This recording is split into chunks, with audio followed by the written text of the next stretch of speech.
All right, fantastic. We are live this evening. I am really excited tonight to have a couple of my heroes, a couple of men that I really respect, I hold in super high regard. I have to introduce each in turn as we go, but I would like to start with one of the GOATs.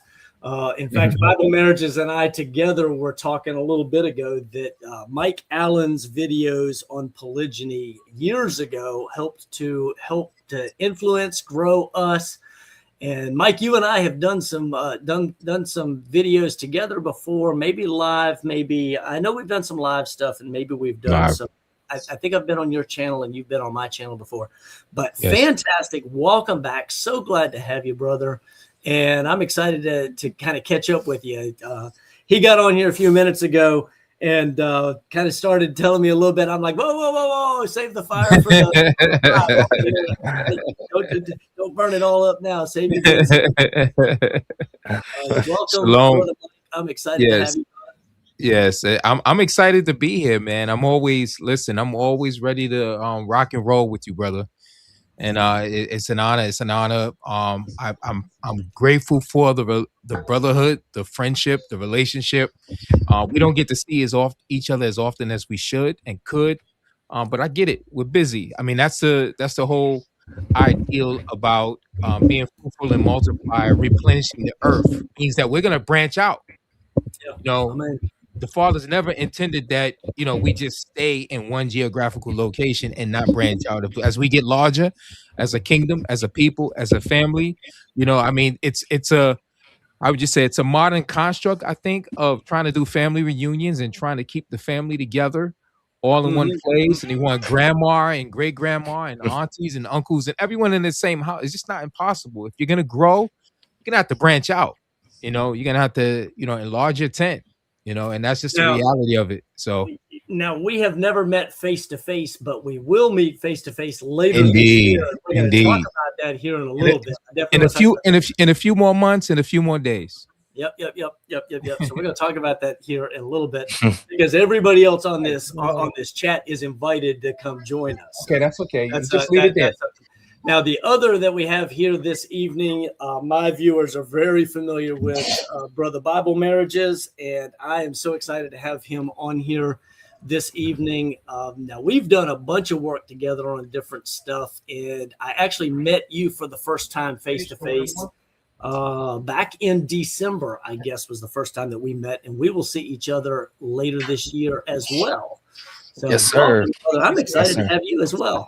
Yes, thank you. Excited to be here. I always enjoy the opportunity to get on one of these with you. And like I was telling you in the back room, it's the first time getting on one with Mike. So excited about that for sure.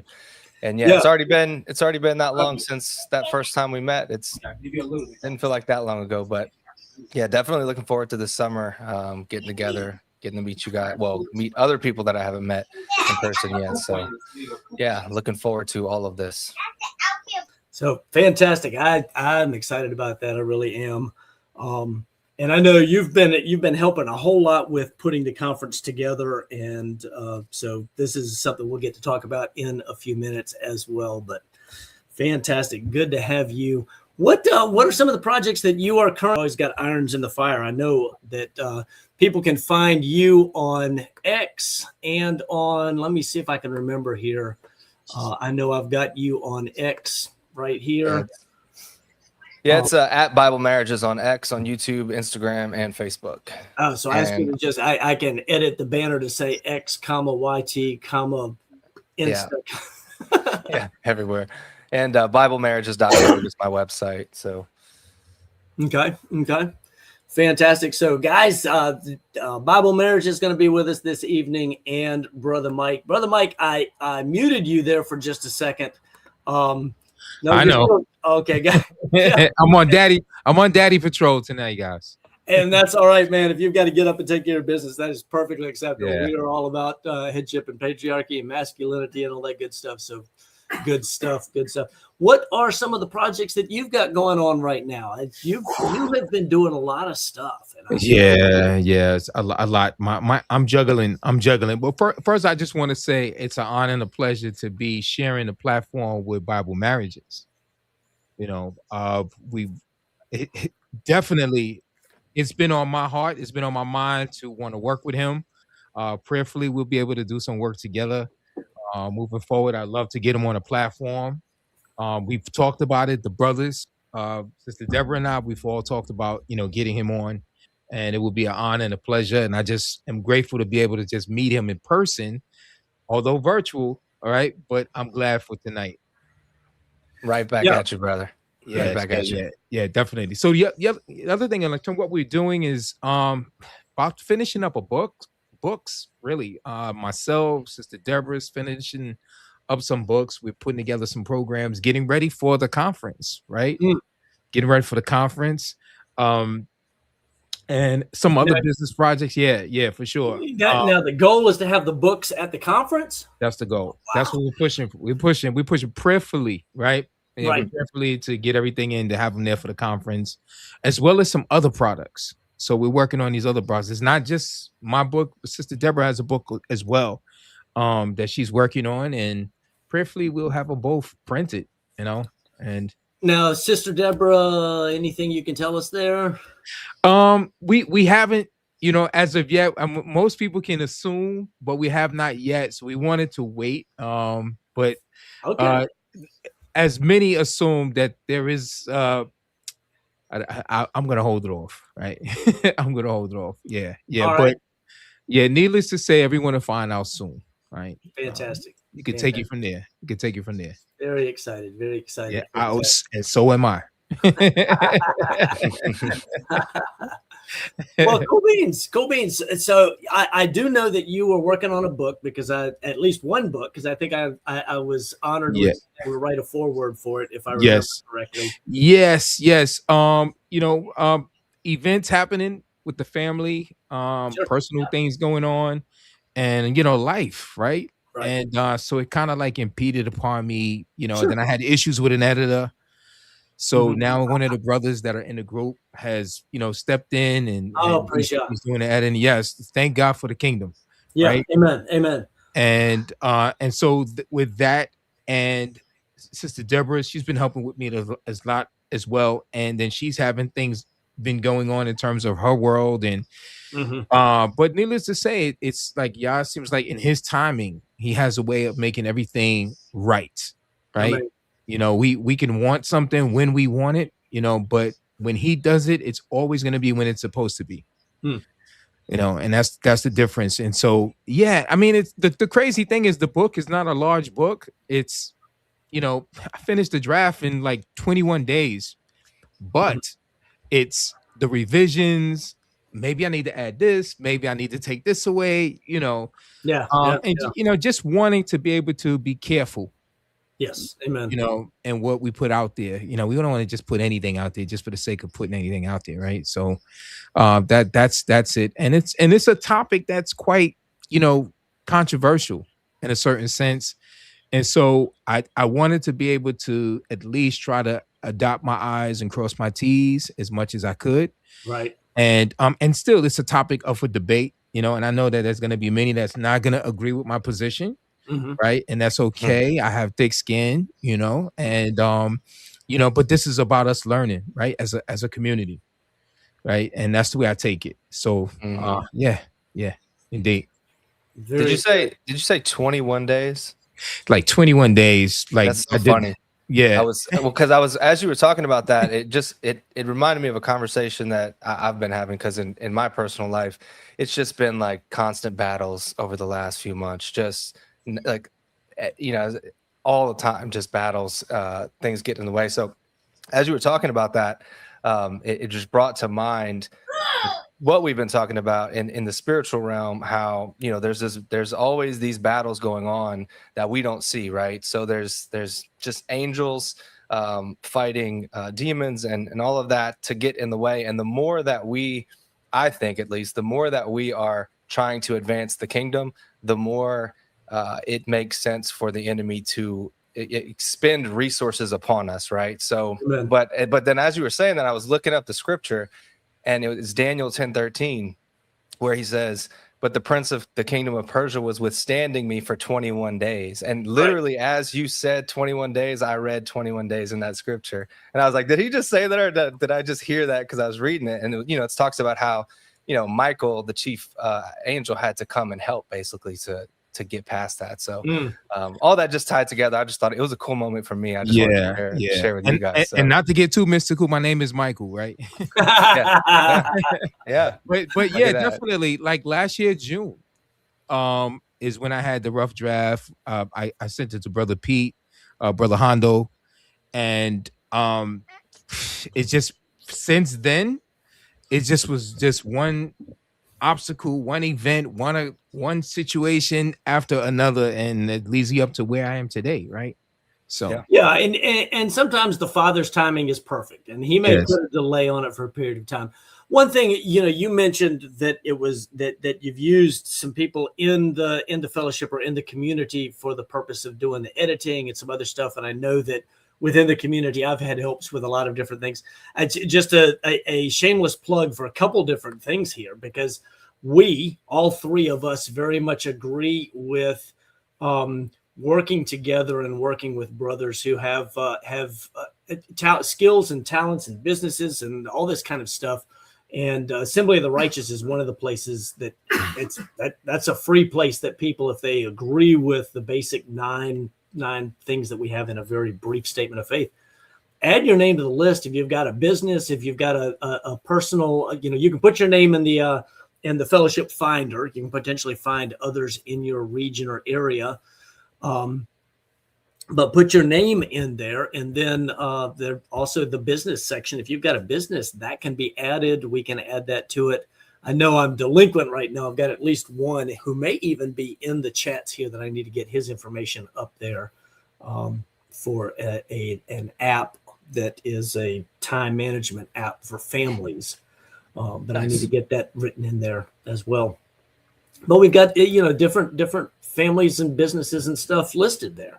So absolutely, there's that, and then another place to catch up with people and potentially work together on stuff is over on our Patreon. And Brother Mike is an elder in our patron, and Bible Marriages is an active member in our patron. So that's another place just to be able to. $5 a month in the Telegram group, you can connect with a whole lot of people who are of like mind all over the country and parts of the world and stuff like that. So, yeah, different resources that are available to people out there. But let's talk about. Well, go ahead. You have something? Sounds like he's muted. You got the mute up. I'm sorry. I'm child-proofed. I said I mean. No, it's all good. You just got to reach over there and hit that button every time.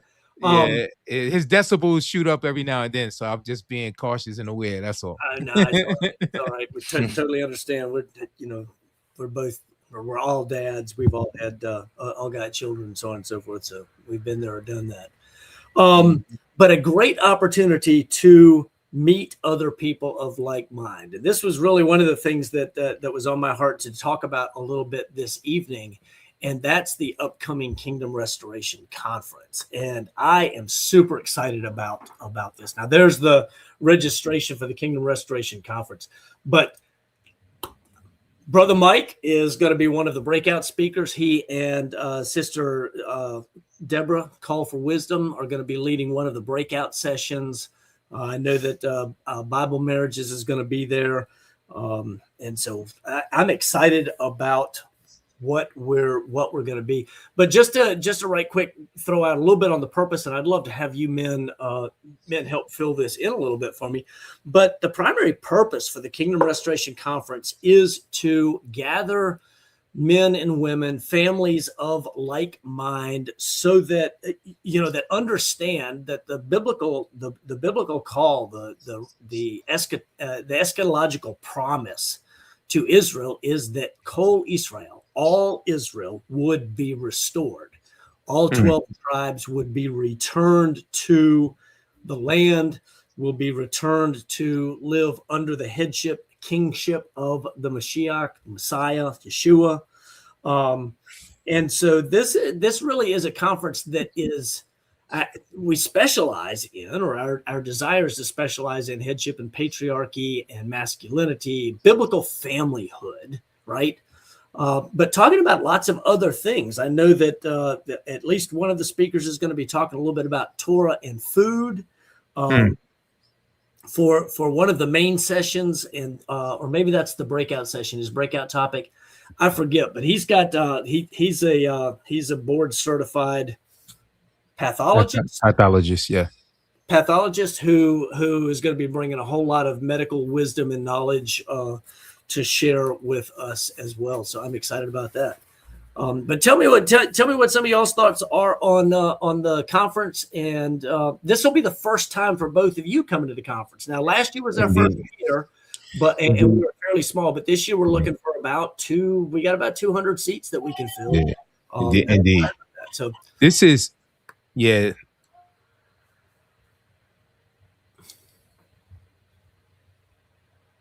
got a microphone. I'm sorry. Indeed, this is like my first time. It was actually my first time coming to one of these conferences. I mean, back when I started, studying on polygyny back in 2010, 2011, I discovered BibFam, right? And I wasn't able to go for whatever reason. It was either the timing or I had something else going on. Just wasn't able to go. I had situations going on in my household. Coming out of Christianity, it was a lot of things that was going on that kind of got into the way. And it's like, even you had the first conference last year, and the timing was because, we had a baby, right? We had a new baby born, right? And so then this year, it's just like everything was just right. It was just right for this time. And like I said, Yah has a way of, allowing the time to be just right.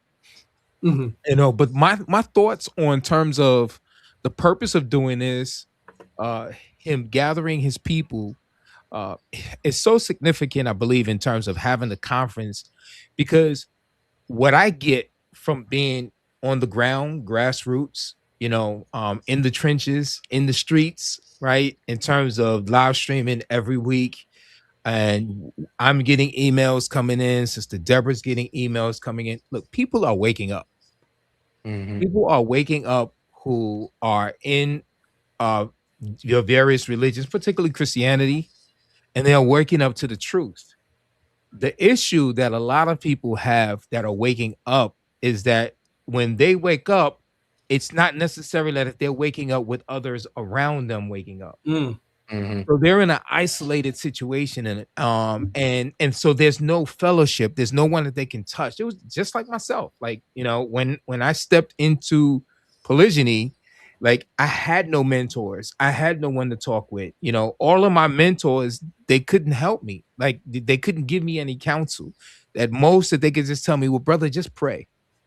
That's it. That's all that I can be told. So there's a lot of people that that are coming to the truth, and they are crying out or reaching out or looking around, and there's no one around them. And so they need the fellowship. They need the gathering.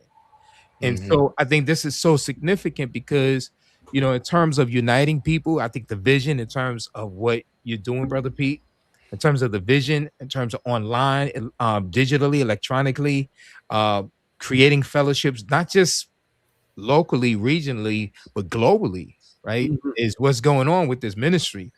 And it's so significant, and it's so timely, and it's so needed within this day. And that's just my thoughts on it. Yeah. Amen. Yeah, all of that. I'll just add to that, in the couple of events, not to this level, not a conference or anything, but just a couple of in-person things that I've been able to attend with my family. I think especially for the women, it's important to get together in person. I think us as men, we can do these online calls, we can talk with each other, text, call, and we can get a lot out of that just as men, but the women don't connect like that. They're much more social creatures in person.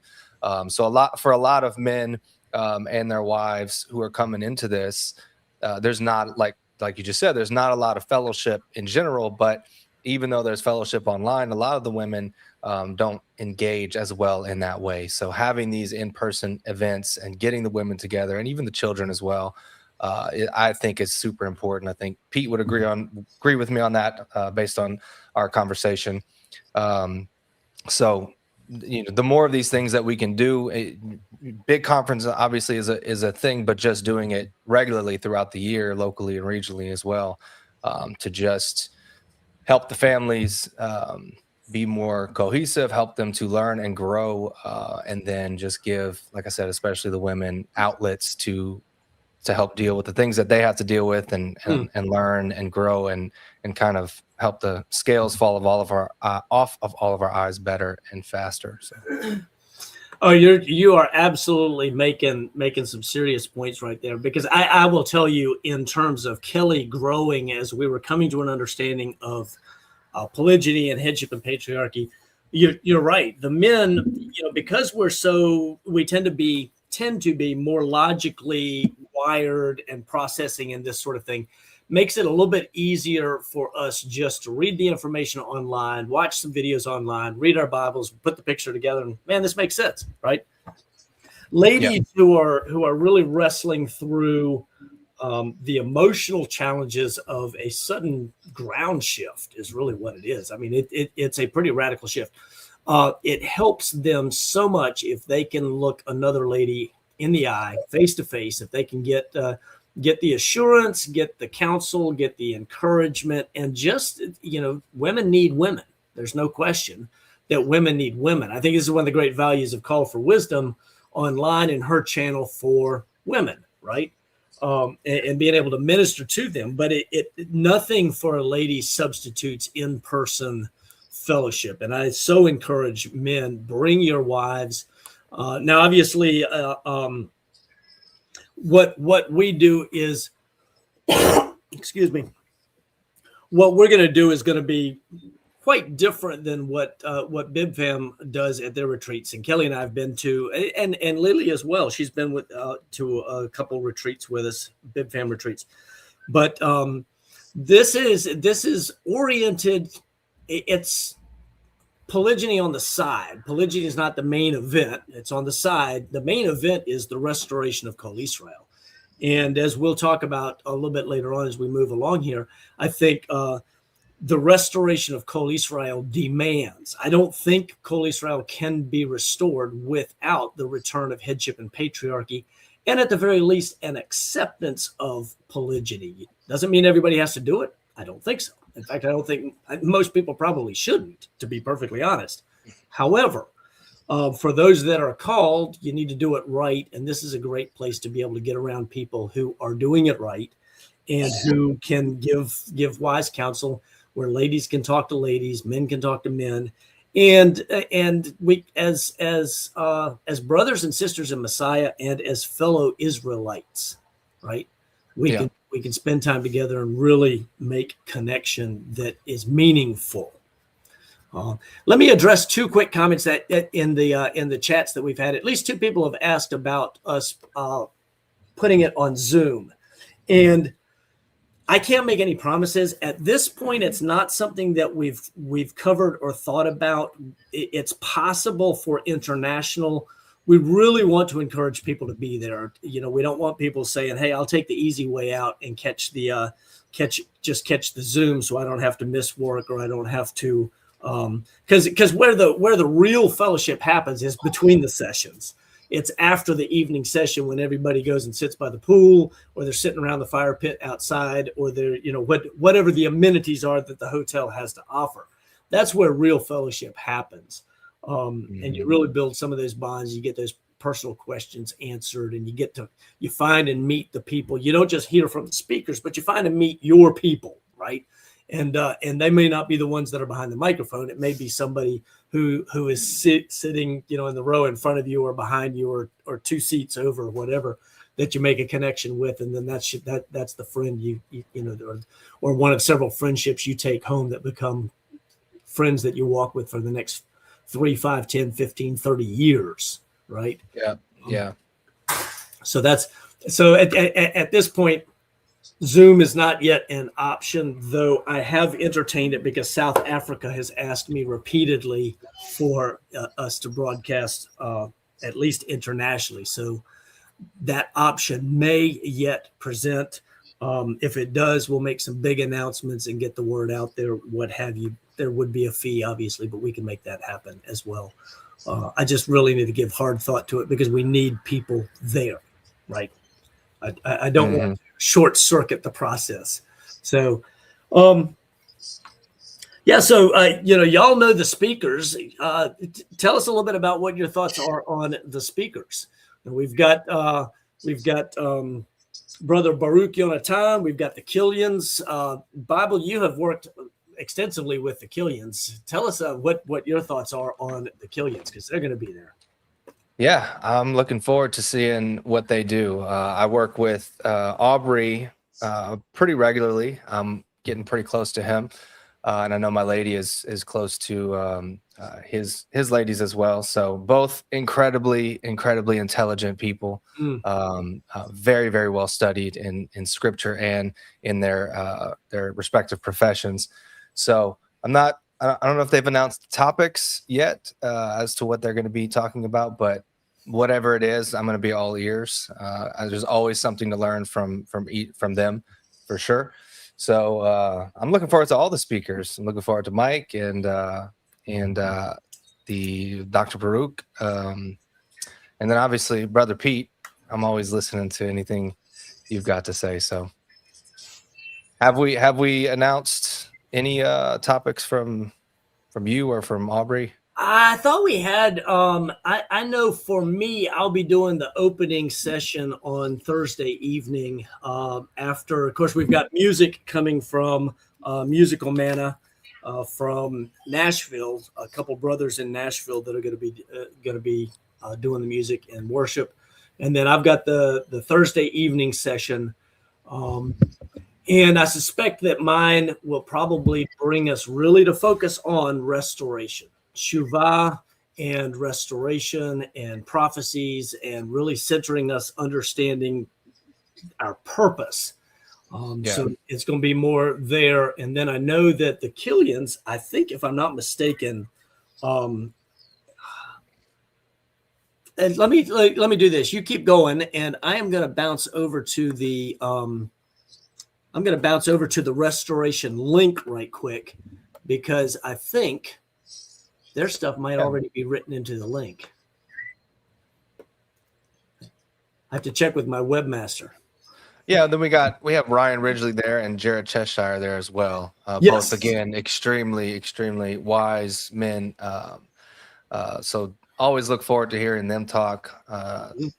Jared's just always opening up something I've not thought about with his in-depth study of all the scriptures that he is into, and Ryan as well, on just patriarchy, headship, family, and all of the practical things that we need to know and learn and to walk this out in righteousness. So yeah, I think we have a really, really good lineup, and I think everybody will be blessed by everybody that's going to be there and all the things that they have to talk about and teach. So it's going to be great.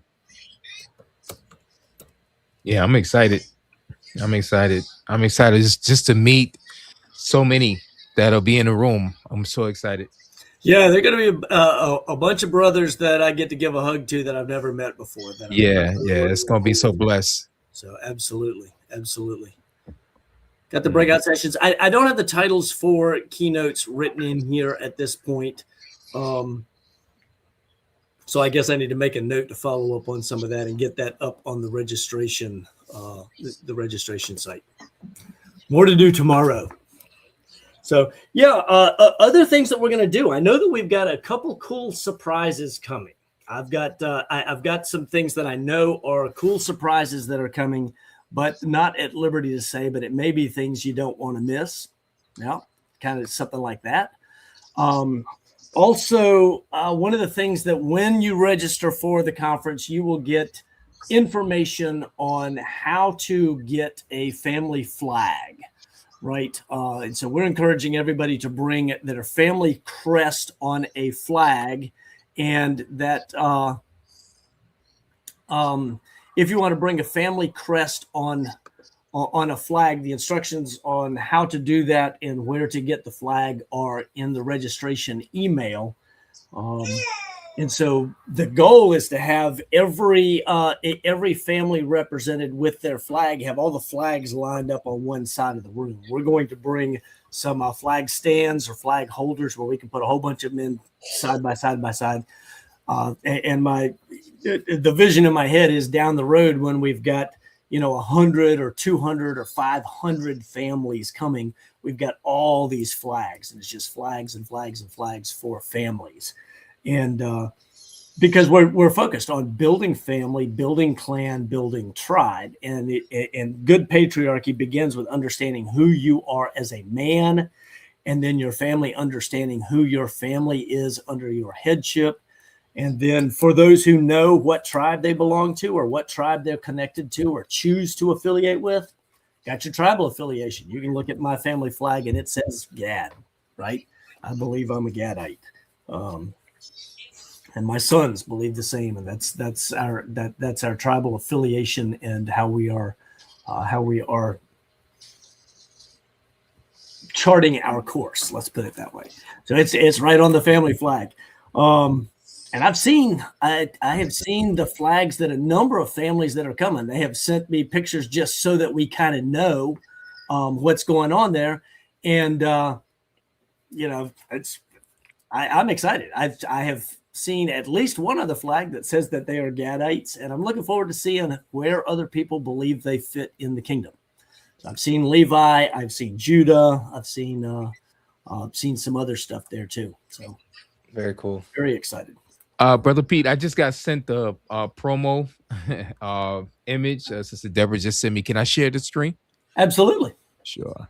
You should have the ability. Yeah. I'm doing it now.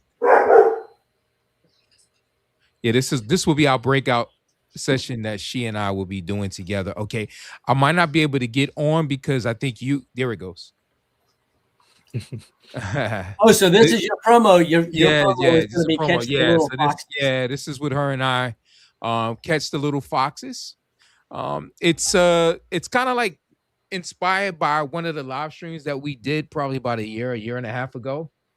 And it's really about those little foxes that spoil the vine in your home as a patriarch. And so it's a little game that we've come up with where you can play, or we'll play in the breakout session, right? Right. Of what are the foxes? What are the little foxes that spoil the vine? And so as a patriarch and as a family, the matriarch, the idea is to discover them and then determine how to solve it. Right. Very cool. Very cool. I am excited about that. I'm hoping that Dr. Maciel will make a trip. I want to see him. Yeah, that'll be great. It's supposed to be blessed. I got to lean on him a little bit. He needs to come to the conference. Yeah. I haven't met him face to face. He's in the chats blowing it up, man. I want to see him at the conference. So good stuff. And I'm excited about meeting Sister Deborah too. So that's going to be good stuff. Yeah. She's excited as well. She's so happy.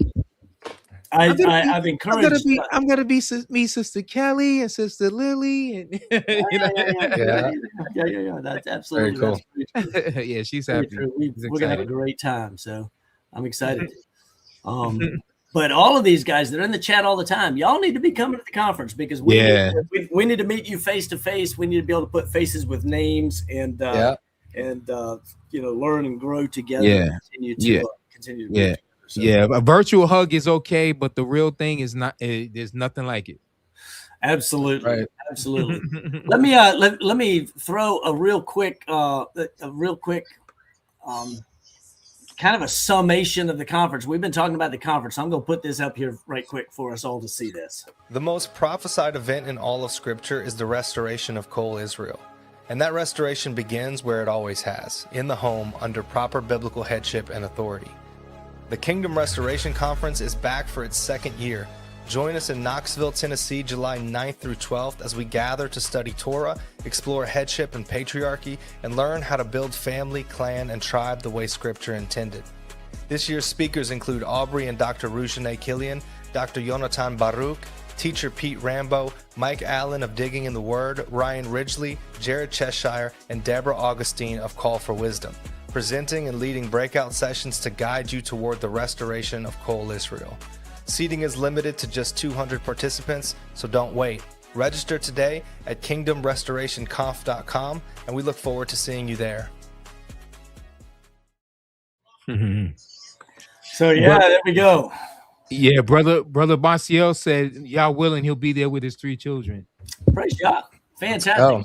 And we will have a room for children, and our hope or our expectation is that we will have some teens, older teens, that can help do some childcare, that sort of thing. We don't have a planned childcare, but like I said, we do have a room set apart for that if some families are coming with children. The room itself is next to or near the pool. There is an indoor pool. It's a very nice facility. Kelly and I had a chance to go over there and walk through the facility. It's an amazing, very nice hotel that is on the property of the airport. So if you're flying in, you don't have to rent a car. The hotel will come pick you up, and they can whisk you from the arrivals gate straight to your hotel room in about 15 minutes. So, Nice. It'll be nice and close. It's nice and easy. Of course, if you drive in, there's plenty of parking and all that kind of good stuff too. We'll be driving, but yeah, great opportunity to come and fellowship with. Bring your children with you. The registration fee covers for the whole family, but it only has one dinner for the Friday night dinner and one lunch for the Saturday lunch. And so you can purchase extras if you are going to have other family members at the table with you. For example, if your spouse is there, Friday evening is going to be a coat and tie dinner. We also have some professional photographers that are going to be there. You can get family pictures made if you want to have that done while you're at the conference. There is going to be a vendor area. I'm encouraging anybody who is a YouTuber that's in this community. Bring some light equipment, and you can't live from inside one of the live sessions, but you're welcome to put together something or feed something or record. Meet with different people and interview and record, and then take that back and edit it and post it. We want that, right? So that absolutely helping those who are content creators that are in this space for headship and patriarchy and marriage and restoration of Israel. We want to create the environment where they can utilize all this, get together, put their heads together, have access to others face to face, do some of this. So, very excited. All right. Cool. Let's talk for a few minutes. I want to shift gears a little bit and ask you men, we talk about restoration, and as the little advertisement there that was so well done by one of my colleagues, as it talks about, the most prophesied event in all of Scripture is the restoration of Kol Israel. And I think in Christendom, we're not really taught this. We're taught, it's all about the second coming, and we're talk about we're going to get whisked away in the rapture, or however it gets painted in church. But that's not what is prophesied the most. In fact, the first coming of the Messiah is not prophesied the most, is it? Was this a fact that was surprising to y'all when you first really kind of started pursuing and understanding Scripture in its larger context? I'm just curious. No, it's certainly not something that, like I said, I for one, probably like many others, becoming Torah observant was something that discovered me. It's not something that I came in through the gateway of polygyny. And as I studied the scriptures, I had to embrace, what it taught concerning slavery, what it taught concerning Torah, the commandments, Shabbat. And so I decided after I had I would say sort of a foundation on polygyny, to keep Shabbat, and then from there, everything else came in. And in terms of, like the restoration of Call Israel, a lot of it I learned from you, Pete. So, so I'm still a babe in this, right? Mhm. Yeah. I'm not gonna try to act like I'm gonna go get the best seat at the feast. No, listen, I'm listen, brother. You're bringing a wealth of knowledge in a different area. You're bringing a wealth of knowledge because I mean, I was literally learning from you in terms of polygyny, where I came with, learned early more of the foundation for the restoration of Kol Israel and traveling to Israel and kind of putting the pieces together, the two houses and everything. But yeah, so we learn and walk together. We bring our strengths. Yeah.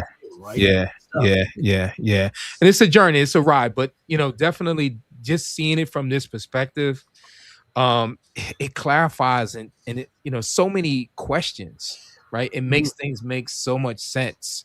Looking at it from this perspective, back in the days you had the Hal Lindsey and you had the Tim LaHaye and the, Left Behind and them, right? But this just makes it all make so much sense. I mean, I put this comment brother, quick for you. Do you know Nathaniel or y'all? I know Nathaniel. Yes. Okay, yes. I just want to make sure y'all are connected because I know you're both in the New York. We have connection. Okay, we don't see each other as much, between he working and I'm working, right? But well, Nathaniel, all you got to do is get him, bro, Mike Allen's suitcase. He's coming to the conference. Can he be a family member? I bring down. Can he be a family? Yeah, good stuff. Yeah. For me, no, I didn't hear anything about Israel or Judah or any. The only thing I heard about Israel growing up in the church, I grew up Roman Catholic and then moved into a little bit of Protestantism with my family and kind of bounced back and forth. But yeah, there was the only thing I really ever heard about Israel was that God replaced them with the church. Right? All of my upbringing, and so learning about that just through the scriptures. Also, Pete, I've read a couple of your books and others. Just like Mike said, after you read through all the scriptures, start to finish, you can't escape the fact that this is the whole story. This is from start to finish. This is what he's talking about, is the restoration of his people, right? And there's never any talk of getting rid of Israel, right? I think the thing that I've been wrestling with for a while and trying to, I think I have an understanding of it, and there's still a lot that I don't understand, but trying to communicate it to people is difficult, in that most people think of Israel and they flatten it. They don't think of Israel and Judah as the two houses, right? They don't. They think of all. They think Israel is Israel, and then the church and Christianity is this separate thing, without a lot of knowledge of the fact that the house of Israel was scattered into all the nations, right, and then lost, and still to this day really can't identify itself. In any real particular way. And so when we read into the scriptures and we read about the Jews and the Gentiles, there's not a lot of understanding of who are these Gentiles that are coming to Christ, right? The assumption is that, and this is what I grew up thinking, right? There was just the Jews and then there's everybody else, right? But the more that I dive into this, the more I'm seeing that my belief as it currently stands is that he scattered the house of Israel into all the nations, and as a result, we're all being gathered back up, and we still don't know who we are, right? So who are all these people that are turning to Christ and turning to Yah and having a circumcised heart in a way that wants to obey him? Well, I think it's the lost sheep of the house of Israel who Yeshua said he came for. Yeah. Right? Yeah. And that's it's a beautiful story, and it makes so much more sense. It's just, it's not being taught. It's not being taught in the pulpit, and it's all in there in the scriptures, but you got to go find it. Right. Right. Yeah, there's there is more written about the restoration of Kol Israel even than the Messiah or the coming first or second, so on and so forth. Although the two are intricately connected, or they inseparably tied. because he is the means by which we are returned. He is the sower who gets to reap from, or the shepherd that has sheep in another field, or or what does he say in John? Sheep of another flock. Yeah. Right. Yeah. I think you said fold. Yeah, it's the same idea. And I think that I held up my book, 10 Parts in the King, okay? Because this really dives deeply into all of those prophecies and talks a great deal about what Yah's purpose was, and how we who may not be able to trace our lineage directly physically, but how we're grafted in, but very possibly are physically and directly connected, right? Kelly had a text message the other day from somebody saying, "Hey, do you have any Rambo relatives in Ohio?" And don't have to go back many generations, and we figured out that we were connected in probably Montgomery County, Pennsylvania, in the early 1800s, right? But the point being that if it's so easy to find a total stranger and connect 200 years ago, generationally, how much more so has the seed of Jacob been scattered and has permeated? I believe permeated everything across the planet. Yeah. And this is how Yah ultimately regathers from every tribe, tongue, and nation. And I believe that that there's a high probability that somehow we're all connected physically, but absolutely we're connected spiritually through spiritually. Life, right? Amen. Yeah. I do think that there are multiple parts there, but yeah. So Remnant Traveler in the comment says he's reading 10 Parts in the King right now. You'll have to tell us how it is when you get done. What your thoughts on it? Yeah. As we're talking about this, I think of the prophecy of the dry bones, coming together right in the valley, and how you literally have some people who may have died drowning in an ocean, burned in a fire, right, disintegrated, right, for whatever reason, and not in a cemetery, not around where they may have been born, in another part of the planet. And there's just so many ways that people can be scattered over time, and just to picture and to realize that when we wake up and like the prodigal son, we come to ourselves, right? It doesn't necessarily mean that we will readily know who's our people, who we've been connected to, but we do come alive. We do come to ourselves. Right. And I think that's kind of like a picture of what this experience is like, that many of us are coming alive, right? But we don't know who our people are. We don't know the connections. And one of the things when we 2 years ago, we did the series with Dr. Jan and Brother Jeremy, both Jeremys, right? Who is Israel? Yeah, who is Israel, right? And one of the things that we covered and we discovered is that there's nowhere on the planet that Israel is not. You can't go anywhere on the planet that you cannot find traces, right, where Israel is not. Right.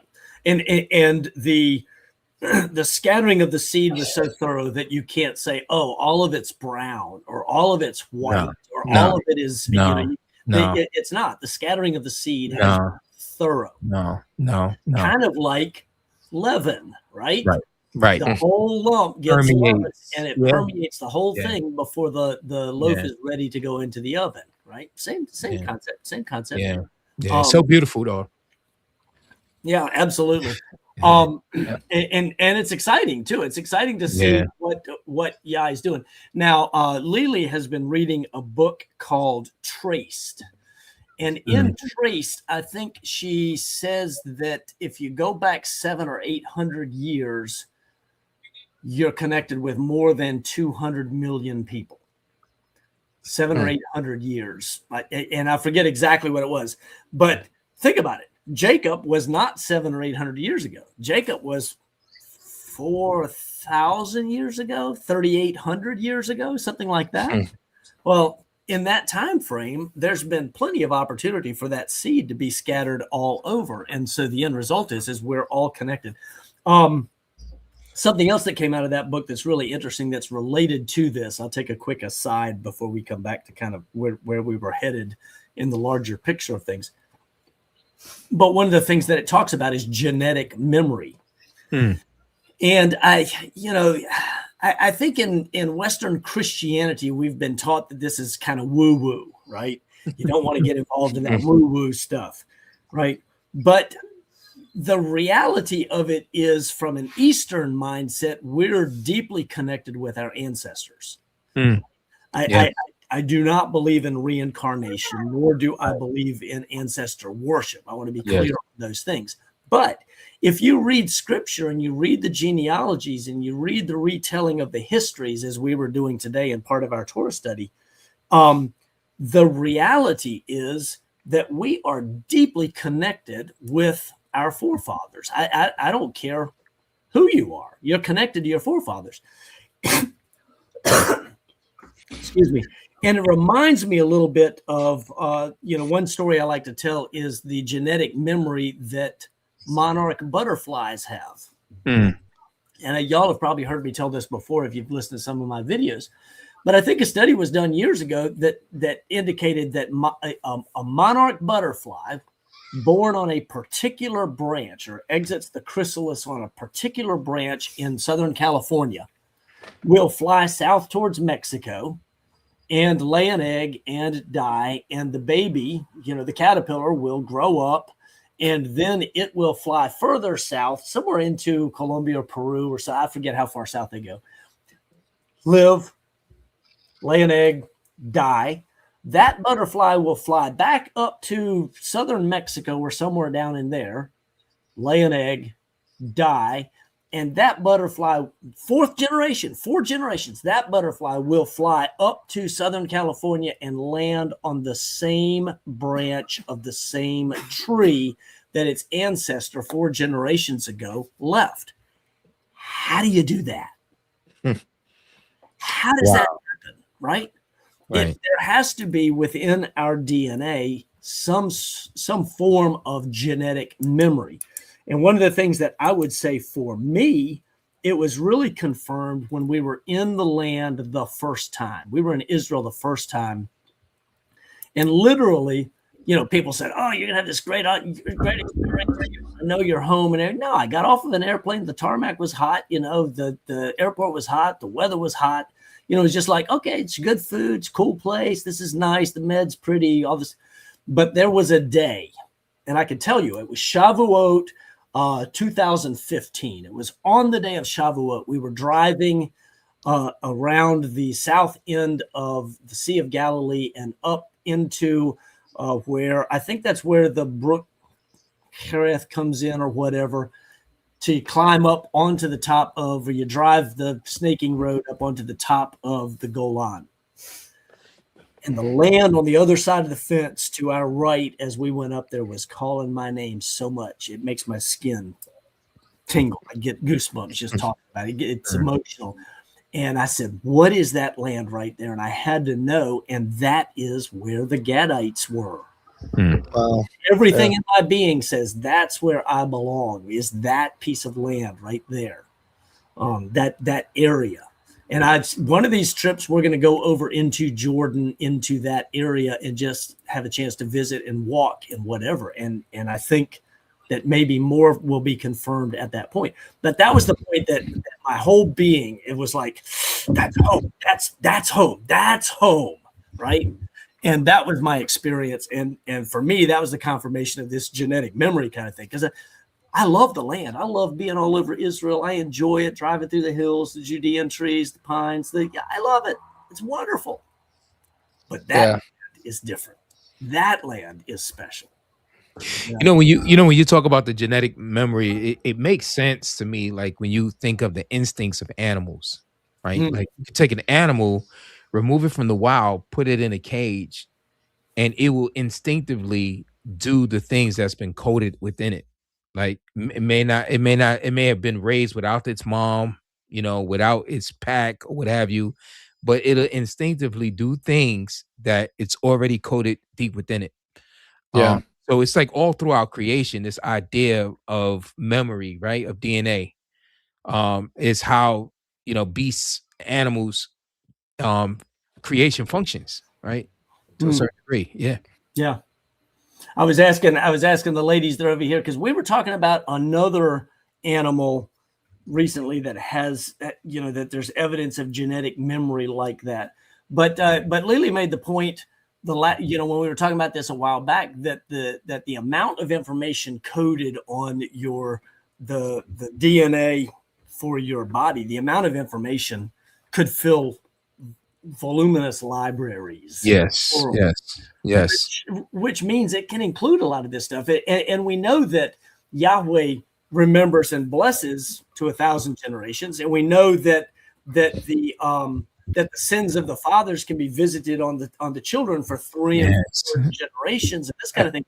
So those kind of things can be carried on. Yeah, epigenetics and that kind of thing. So anyway, where were we going with all of this? Because it sounds like we're off track. We're talking about restoration. We're kicking it, Pete. We're kicking it. Yeah. I specifically, though, wanted to talk about the importance of headship and patriarchy and masculinity in this journey, because there are a lot of people in the Torah community that we keep Shabbat and we eat clean and we do the feast and it's all cool.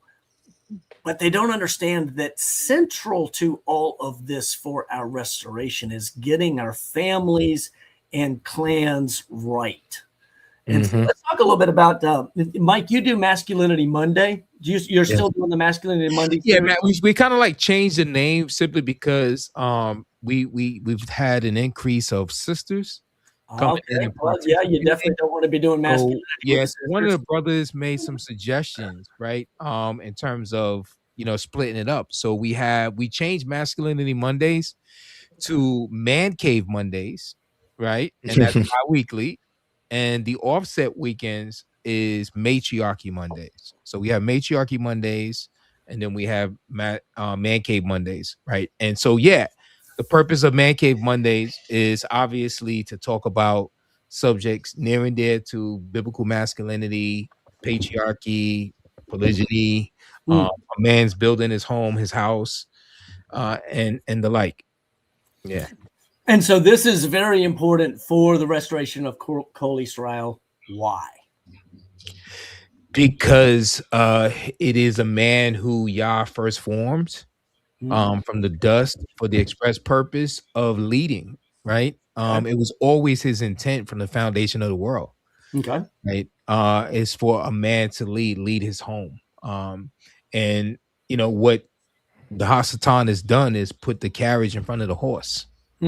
And so this idea of 50-50 egalitarianism, men and women sharing and leading inside the home, there's an express purpose as to why not only in creation, but we see at Mount Sinai, we see in the wilderness, Yah giving a blueprint and a prescription, right, to call the men to leadership, of the clans, of the households, even going to fight in war, circumcision, all of these are indications of the fact that Yah's desire and his design is that the household be led by a man. It's the man that the books, the letters are written to.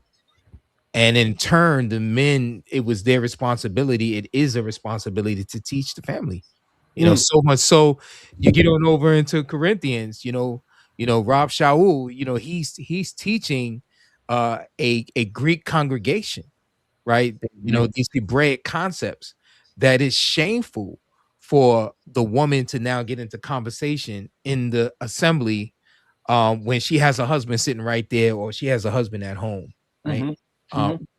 Putting it back to Yah's original intent, right? Is that the man will lead. We know that it was the man who taught the woman in the garden. And so it's simple. I mean, it's throughout, but Christendom has pretty much taught away from it. Right. And I agree. We see a lot of this.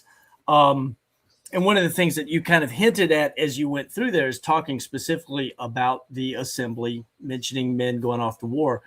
One of the things that stood out to me when I started understanding this is that the assembly is composed of the men. The men represent their family, represent their women in the assembly. Go to Numbers chapter 1, I think it is. The first few verses of chapter 1. It straight tells us that the men who are numbered for the congregation is 601,000 or 603,550 maybe at that point. But it tells us that it's 20-year-olds and above who are able to go off to war, right? And so that is who composes the assembly, and masculinity. And this is one of the reasons why we focus so much in this ministry, and why all three of us, among others, speak continually of headship and patriarchy and masculinity, because the restoration of Kol Israel is not going to be a whole bunch of individuals. It's going to be families under the headships of the men that are leading, that will be bringing this back together. So yes, yeah, 100%. Yeah, I think we are seeing full well the results of the lack of patriarchy all around us, both in the world and in the churches. And it's not good. There's not anything the good that has come from a lack of headship, a lack of patriarchy, which is, father rule, right? Father's not in charge of their house. Father's not ruling over their house well. Just leads to rampant defiling of the land, rampant just immorality. And that's what the enemy does, right? He's always perverting and inverting what Yah's order is. And so instead of having men in control, running things the way that we should be, being the spiritual leaders of our house, which is an image of Christ, right? As the high priest and the king of our house. We have this very milquetoast, egalitarian situation where we're supposed to be submitting to each other, which that's what everybody tells me. And I've been inundated with Facebook comments the last few weeks with this kind of thing, right? The men are supposed to submit to the woman, and the woman's supposed to submit to the man, and it just doesn't actually work. And we're seeing the fruits of that. Everybody that's making these comments and spewing these things, if they were just objective with their situation, either personally or everything that they're seeing around them, and everybody was just honest, we'd say this isn't working, right? We have a huge Christian, big air quotes here, marriage counseling industry for a reason, because Christian marriages overwhelmingly just aren't working very well. Yeah. But they all, they'll tell us every day that, monogamy is the ideal, and the way that they're telling us to do marriage is how Christ told us to do marriage. And it's just not working. But what it also does, it just distorts how we're supposed to actually interface with Yah, and how we're supposed to be in submission to him. Because once you muddy up the man being the head and the woman being in subjection, well, how do you then go a layer up from that and understand how we're actually supposed to be in subjection to Christ? Do we expect that Christ is going to submit to us and to our will? Nobody expects that, no. Right? But we teach marriage is supposed to be a reflection of Christ and his body, right? But then we also teach at the same time that the woman and the man are supposed to submit to each other. Well, we don't teach that, but the church teaches that these days. Yeah. And so I just think that the end goal to that is we have milquetoast marriages and households, and we also just have milquetoast relationships and walks with the Most High, because we're modeling the wrong things on both layers, if that makes sense. Yeah. Oh man, no, that makes great sense. Go ahead, Mike. No, I'm just gonna basically say, I think, like, to sum it all up, the church is just worldly. Yeah. I mean, all of the cues, all of the ideas, right? All of the influences is pretty much worldly, right? It's wanting to do what the world does. Yep. The marketing strategy, all of it. It's what's the latest thing that the world is doing is what the church wants to do. Like, so in other words, in terms of the church being a pillar of truth, a foundation in the world, it's become a place where people are just being influenced by the world, right? So it's like it's the carriage in front of the horse. Yeah, 100%. Yeah, I put a meme on Facebook today that was about how there's so much taught about wives saying husbands need to love me like Christ loved the church, right? But they reject And this is not just women, this is men too. This is the effeminate camp of men who don't want the accountability and the authority, but they say, you know, the husband doesn't have the authority over the wife to tell her what to do, or she shouldn't have to obey him or whatever. And then I was reading Luke 6:46, and you know, it's Yeshua saying, "Why do you call me Lord, Lord, and do not do what I say?" You know, why do you call me master? Why do you call me Lord, but you don't do what I say? So again, in the picture of the husband and the wife, that's the same thing, right? The man is supposed to be the image of Christ to the wife. So Right. why do you call me husband, but you don't do what I say? Would be the mirror of that, right? And worse than that, you actually teach, and we've got pastors teaching that you don't have to do what I say, right? You don't have to at all.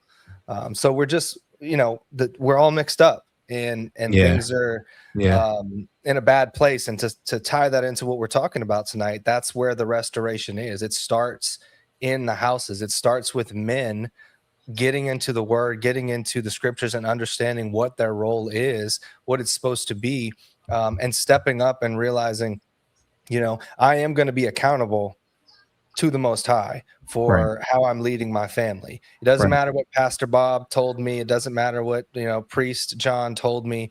Like, the word is the truth, and I'm going to be held accountable for how I led my family. And if I chose not to get into the word, and I chose not to understand, out of just fear or just laziness, whatever it is, it doesn't matter. You're still going to be held accountable as to why didn't you step up and be the man that I called you to be. Just like Adam, right? That's what happened to him. Why did you listen to the woman, right? And so I think that's the original sin of Adam and Eve. We're still seeing play out over and over and over in households to this day, right? It is a woman who is being deceived, and who is adding to the word, which Eve did, and a man who is either being complacent and or just choosing to appease the woman over obedience to Yah. And that is what we wrestle with as men and women every day.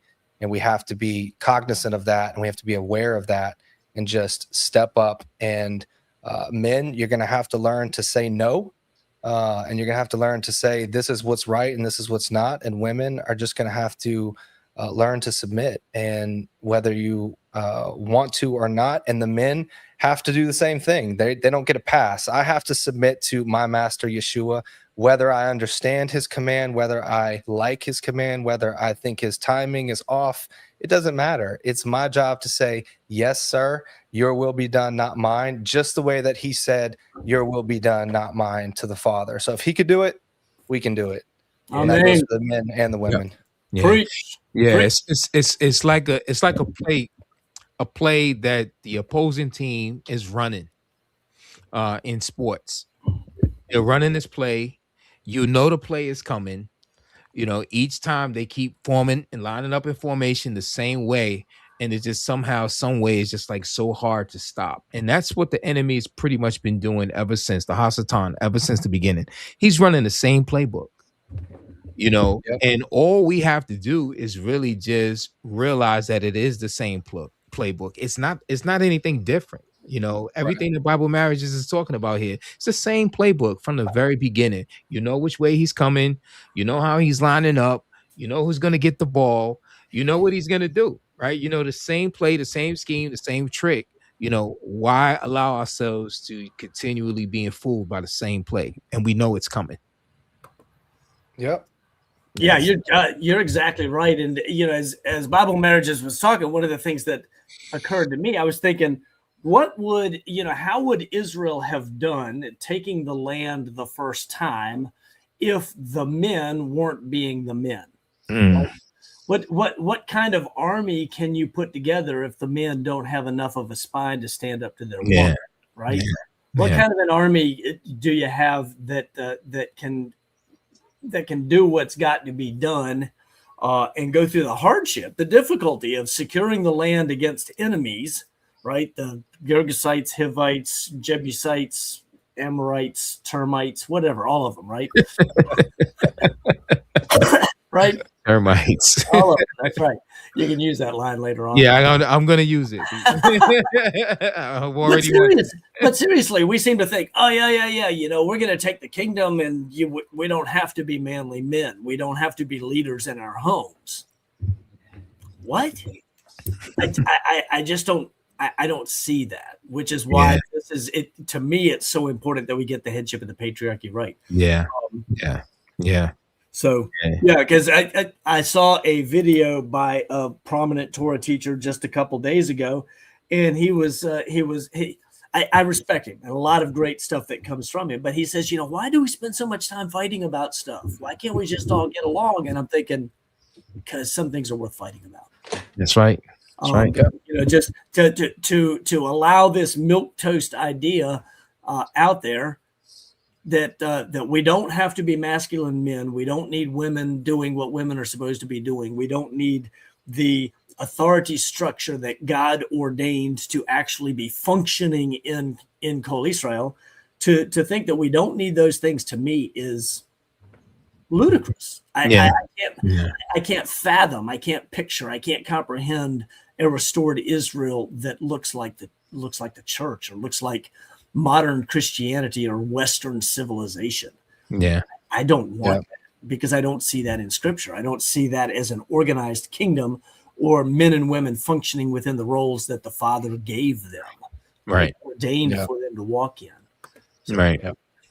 When I have lived it, I've lived it both ways. So I'm not just railing on that side of things, saying, well, I've done this patriarchy thing. I've been on the other side of this thing, and I'm speaking from experience in just the absolute chaos and hell that is living that way. And now on the other side of it, coming into obedience with Yah and getting my house in order, and living, underneath that order, living as best I can according to, his Torah, his instructions.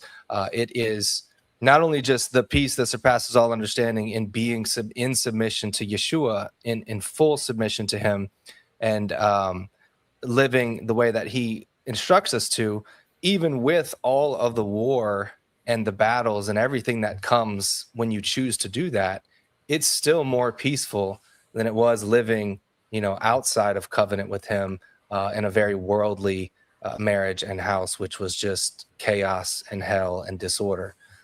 So, it's big for me because I've lived it both ways, and I see the fruits of doing it Yah's way, and I want other men and other women and their children to experience the same. So that's a big part of why I'm doing what I'm doing, and I know it is the same for you guys. Bible marriages. Why you all up in my house, man? I'm still experiencing the remnants, the ramifications, the consequences. I am too, brother. Yeah, man, simping did not look good on my teeth, man. Yeah. Yeah, there's still a lot of consequences that I am still having to deal with as a result of that life that I was living. Yeah. But and there's still certain things every once in a while that crop up that, the enemy tries to get me to fall back into those old patterns. But I've been very blessed that Yah has given me a woman that to lead in all of this, in this patriarchal Yah-fearing order, and she's wonderful, and it's been a blessing. And the more that I lean into just trusting him and his ways, the more that he shows me it's absolutely worth it. So I just encourage everybody. It is not easy, but it is simple. And you will, like I said earlier in the beginning of this, like, I do believe the more that you lean into it, the more the enemy is going to task resources to you to slow you down, right? Yes. Because if you're just doing what the world does, he doesn't have any reason to send off his resources to try to do anything with you, right? You're not a threat to his kingdom. Yes. Right? Yeah. So you should fully expect that when you start walking this way, you're going to start getting the attacks, and that's going to come in all sorts of different ways. And you have to just persevere through it and know that Yah will get you through it, no matter how dark it may look. And I've been through some very, very dark days in this, but it's absolutely worth every second of it. So Yes, to indeed. him be the glory. I'm going to take a personal point of privilege and do a shout out to my ladies here. They just brought me some treats.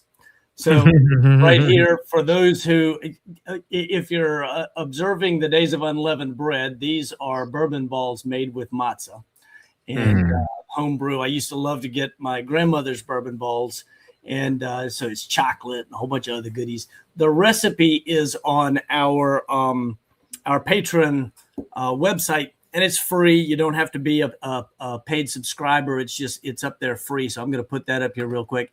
If you're interested, particularly if y'all are in the middle of the Days of Matzah.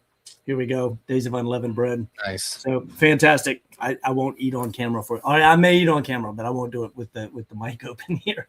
But also they brought me some hot tea because I've been battling some kind of a cold thingy or congestion, whatever. And so they're looking out for me.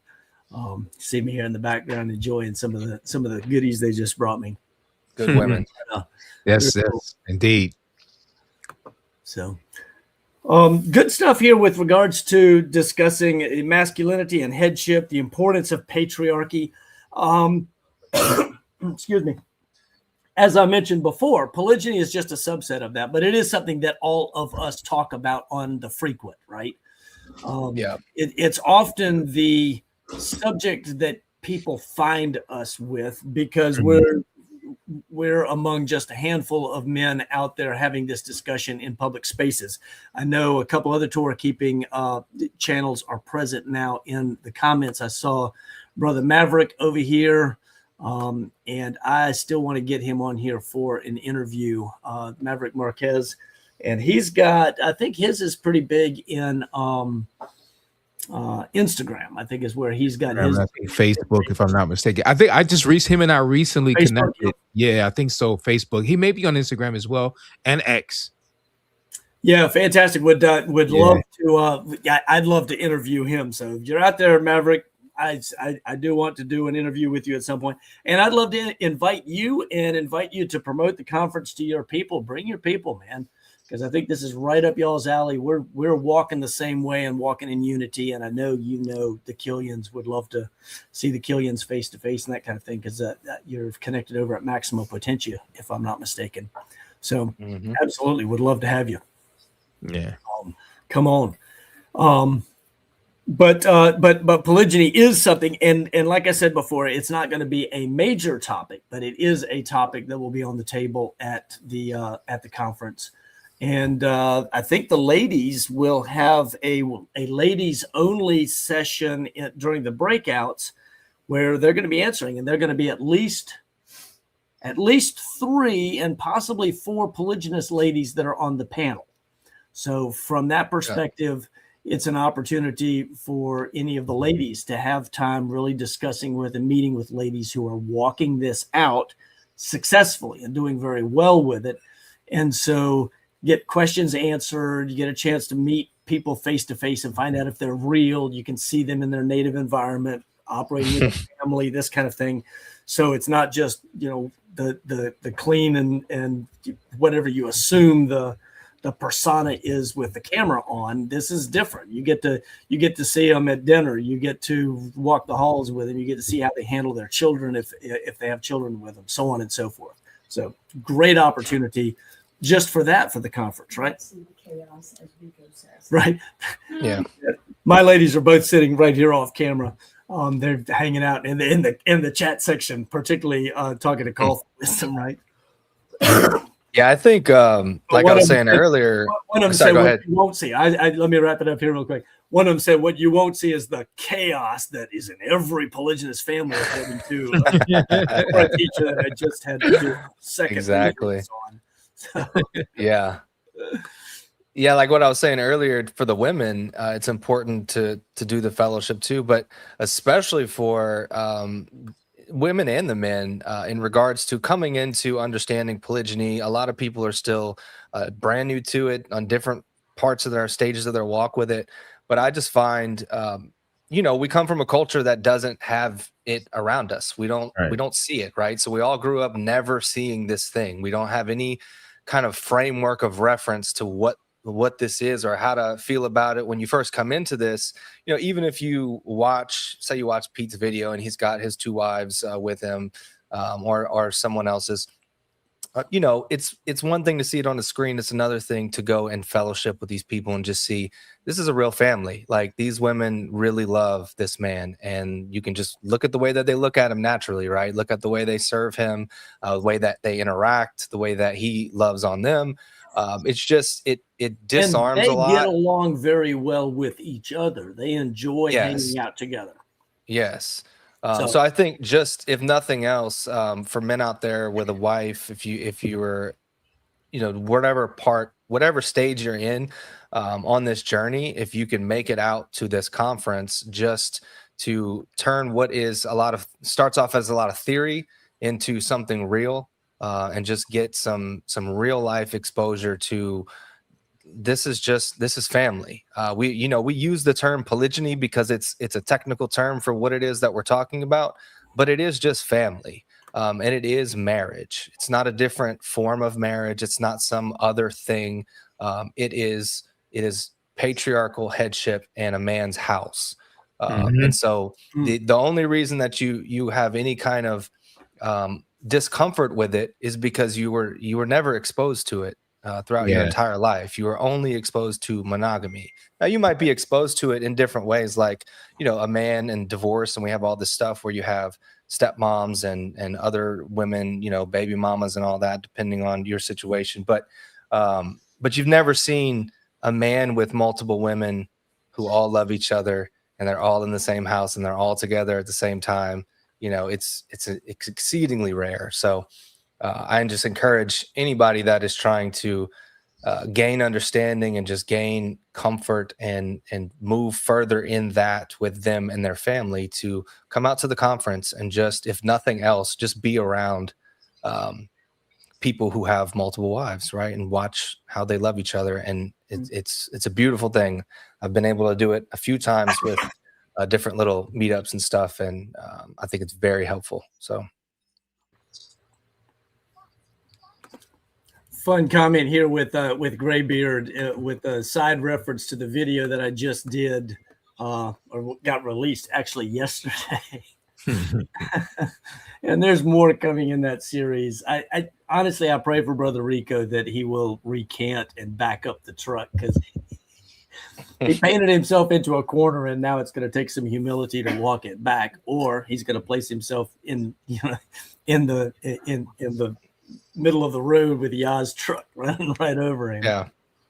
Yeah, you made a great point in that video. The way you put together, like, you're allowed to go out, but you need to be back before 10 o'clock. Like, just the way that you framed that was really, really well done. I think it helps a lot of people understand. Yeah. I cannot take credit for that. That was a direct quote that I took from the comment section of his video, and it was Brother Matthew Shaw in our Patreon. You know Brother Shaw, who may be coming to the conference. He's trying to arrange things. There's a high possibility that he will be at the conference. But he is in town, and he sees Brother Jan face to face on a frequent basis. They fellowship together frequently. They live in the same town. So it'll be kind of funny seeing those two guys show up because Brother Jan and his family will be there. I'm sure he's bringing the whole family, and that should be a lot of fun too. He's got some amazing children, amazing lady. So that's going to be good too. So on that, continuing the idea of polygyny in the topic of this, everything we're talking about, the restoration of Kol Israel, and obviously we know it's a part of it. We see it in Isaiah. We see it in Isaiah 4 in the future, right? There's obviously, this is a part. It's not the whole thing, but we can't ignore it, and we can't act like it's not a critical part of the future of where we're going. And we have a lot of women that need covering, and I think all of us believe that all women should be covered. And so for all women to be covered, it's not possible if polygyny is not on the table. And so I think the way that I see Isaiah 4:1 playing out is Yah is raising up these men and women right now to start talking about polygyny and start teaching on it and exposing his people to it. And I see along the way just a lot of rejection of it. Like, we're out there every day. We're on Facebook, we're on X, we're out in the trenches just talking about polygyny and just getting, just everybody rejecting us and saying, y'all are crazy. You don't know what you're talking about. You're twisting scripture. You know the deal, right? Yeah. But no matter what, the seeds are being planted, right? Because the reality is, let's say Isaiah 3 happened tomorrow, right? And all these men were punished and the women are punished. And there's just a few men left. The natural reaction of the daughters of Zion right now would not be, let 7 of us join to one man to take away our reproach, because they don't understand that would take away their reproach. They would have to be exposed to it enough and have rejected it to say, oh, you know what, maybe there was something to that, right? Like, and now I need to get under the covering of a man. So, I just see it playing out. It's our job to just to teach it, right? And to just spread the word, plant the seeds, and do what we got to do. And part of that is men that are actually living it out, men and women and their families. But not everybody's going to accept it. It's not our job to make everybody accept it. It's just our job to tell the truth, And let me read a relevant quote. Just before the live, I was taking care of some books that we had in here and getting them sorted out. And I was flipping through Eros Made Sacred by James Wesley Stivers. Fantastic, fantastic book. And I can't say enough good things about chapter 6, titled Feminism, Witchcraft, and Monogamy. They're all connected. There's a secret there. Okay? Yes. But I just, you'll see how much I highlight in that particular chapter. And I've talked about this chapter before on my channel. And it's probably time to go back and talk about it again because it's been a couple of years. But there's a paragraph here. He says, therefore, we are back to the assertion that monogamy and prostitution go hand in hand. There has never been a monogamous society in the history of mankind which has not been forced to wink at unchastity. In a polygamous society, there is no excuse for it and can be rightly punished severely. Monogamous societies must be lenient toward the harlot. In so doing, it creates a cultural force in favor of witchcraft. And of course, the reason is because women always outnumber men, right?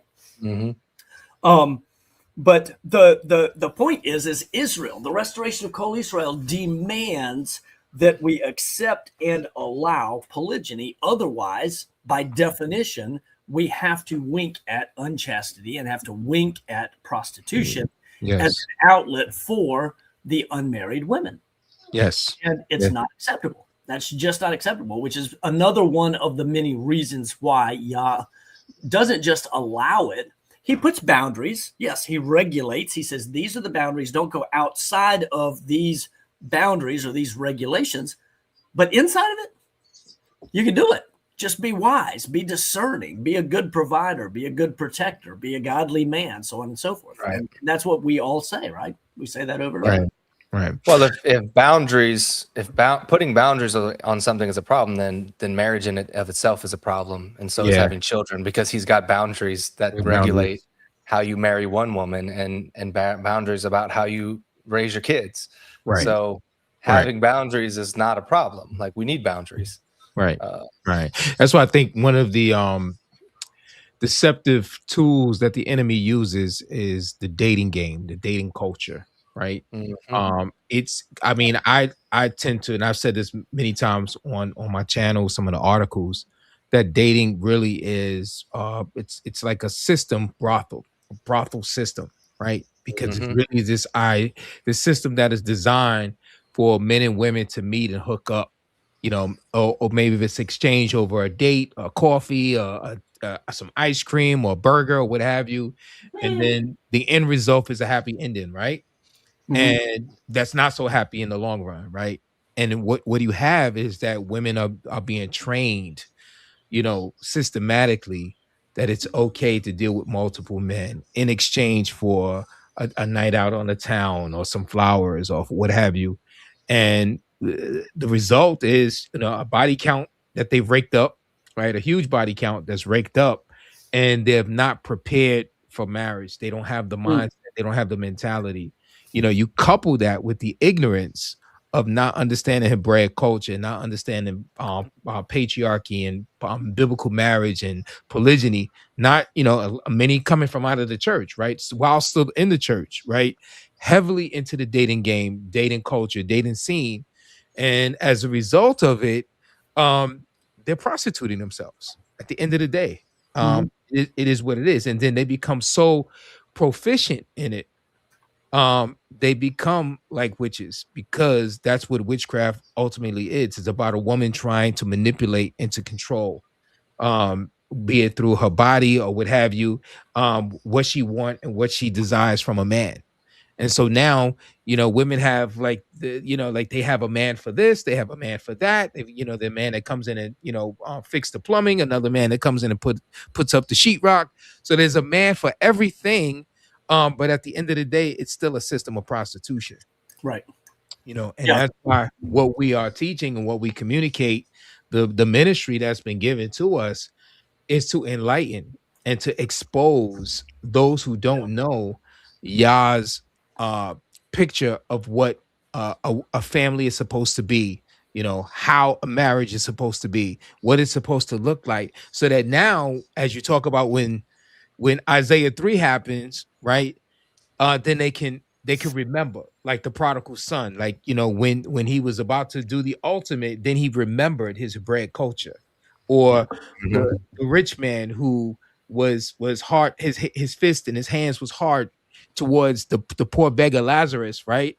When he was in torment, right? When he woke up in torment, right? Then he remembered Moses, right? He remembered, what he was taught in terms of Torah, right? So it can come back to their remembrance, but there's something has to be able to come back, and that comes through the teaching. That's why this is so important. That's why having the conference is so important, because people need to be enlightened to Hebraic culture, the culture of the kingdom, right? So that now when Yah turns up the furnace of judgment, right, in the society and in the world, now these women who say today that they won't share a man, well, when the furnace is up, sharing a man becomes their best option, right? Right. Yeah.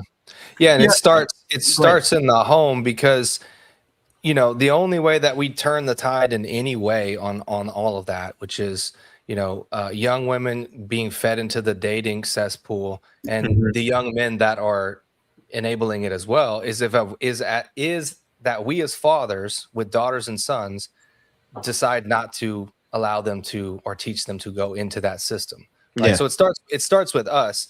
But to do that, to even stand up as a man and say, one, my daughter's not dating, right, takes a certain level of stones that most men today don't have. Yes. Because they don't want to tell their daughter no, let alone their wife, who's going to have a problem with it.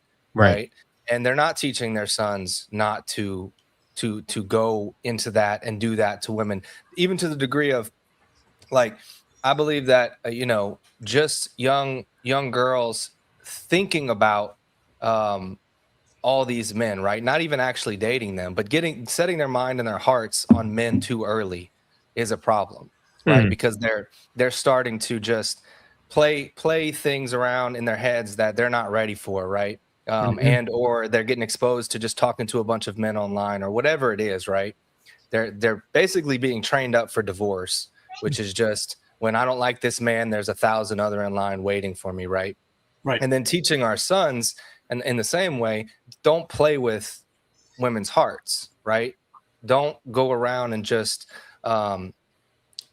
give them hope about something, or make them fall in love with you and play that game just to then, dump them and move on to something else, because you're not serious and you're not ready to actually start up a house of your own. But to do that as a man in this generation and in this world is so countercultural. Like, you've got to get to the point where you're just comfortable being countercultural. And that I think for most men is going to start with just learning how to, if you have a wife already, stand up and say, no, right? I'm a man. This is my house. We need to run it. I need to run it in the way that Yah calls me to, and getting comfortable being uncomfortable. I've had to learn that, right? There's so many things I've had to unlearn in terms of how to do marriage and how to be a man in this world. Um, because once you start walking down this road and you start submitting yourself to Yah, you start realizing just how much you have to set yourself apart from everything the world expects of you as a man, for your women, for your wives, if you have them, and your children. And it takes a daily level of just being able to be uncomfortable, and being a rock and stoic and saying, I don't care what the world thinks of me. I don't care what anybody thinks of me. I have an audience of one, and I aim to please one as a man. And not to be rude, but it's not you. Yeah. So. Amen. Yeah, I was. You beat me to the punch there, Brother Bible Marriages, because I was going to tell Brother Mike that I have long believed that the dating thing was a practice for his trial run, a training run for divorce, right? Yeah. Just practice breakup, so on. But I've never. Yeah. I'm not sure I've ever thought about it quite the way you just voiced it, Brother Mike, in that it absolutely is a soft prostitution. It's a quid pro quo. I'm going to pay for the dinner, and I expect to get something back in return. And so there's this soft prostitution. Essentially, she's prostituting herself for dinner, or a date, or whoever's going to pay for her goodies for a while until she gets bored and moves on to the next guy, something like that. If a lot of that though is driven because of the need for the sexual drive that young people have, right? God gave them that sexual drive, but it's misused in the whole dating scene. If we were in a courtship scene or in a scene where the father's making the choices and it's marriage for life, we would see a whole lot of young ladies getting married 18, 20, 22, 24 years old tops. And, at that point, now they're making babies, right? Which effectively helps to, again, Yah's ways are better than our ways. Exactly. And instead of having a population decline where, many nations in Western civilization and around the world are panicking because of the plummet in childbirth rates. Yes. Yet the way to fix it is to go back to his ways and do his things his ways. Right. Yeah. Right. Yeah. And everything is a mirror image. And so in the same way that we are to have one God and only one God before us, and we are to mold to him and his ways, I believe the same about a woman. A woman is to have one husband, ideally, and she is to mold to him. So the picture of a woman being with a bunch of men is the picture of us in idolatry, trying to have a bunch of different gods and trying to mold to all of them. It's chaos, right? Yeah. And we know from DNA and science and all that stuff that, like, when a bunch of men put their seed into a woman, right, it's not nothing, right? It causes problems.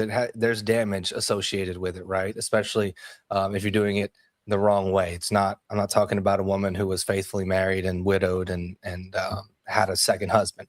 I just mean, ideally, the data backs up that the most successful rates of marriage are a woman who was a virgin when she was married and she stayed with one man, right? And then with every successive man that a woman has, it just drops off exponentially in terms of the relative possible success of that relationship. Yeah. So dude, adding on to that, brother, Bible Marriages, even in Deuteronomy 24, Yah is telling us that, just for a woman to leave one husband through a divorce, go to a second husband, and then return to that first husband creates issues.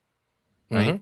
Creates issues. So the average woman has been with at least 6-7 men, right? In certain communities, 20 and 30 men, right? So you talk about, trying to, a woman literally have to fight the tug and pull of the master regulators that is being pulled from the different men that are working within her, right? It's a lot for a woman. So you're talking about the psychological effect on top of that of, kind of like schizophrenia, like, being you know, this guy reminds her of doing things this way, and then that guy used to say things that way, and then and all of these are going inside of her head, and then she has these fears like of how this guy hurt her and how that, Right. and so it's a whole lot to, you know, fight through for a woman. And you know, so y'all never intended that for his daughters. He's never intended that, you know, they have to go through that struggle just to assimilate to one man. Never. Yeah.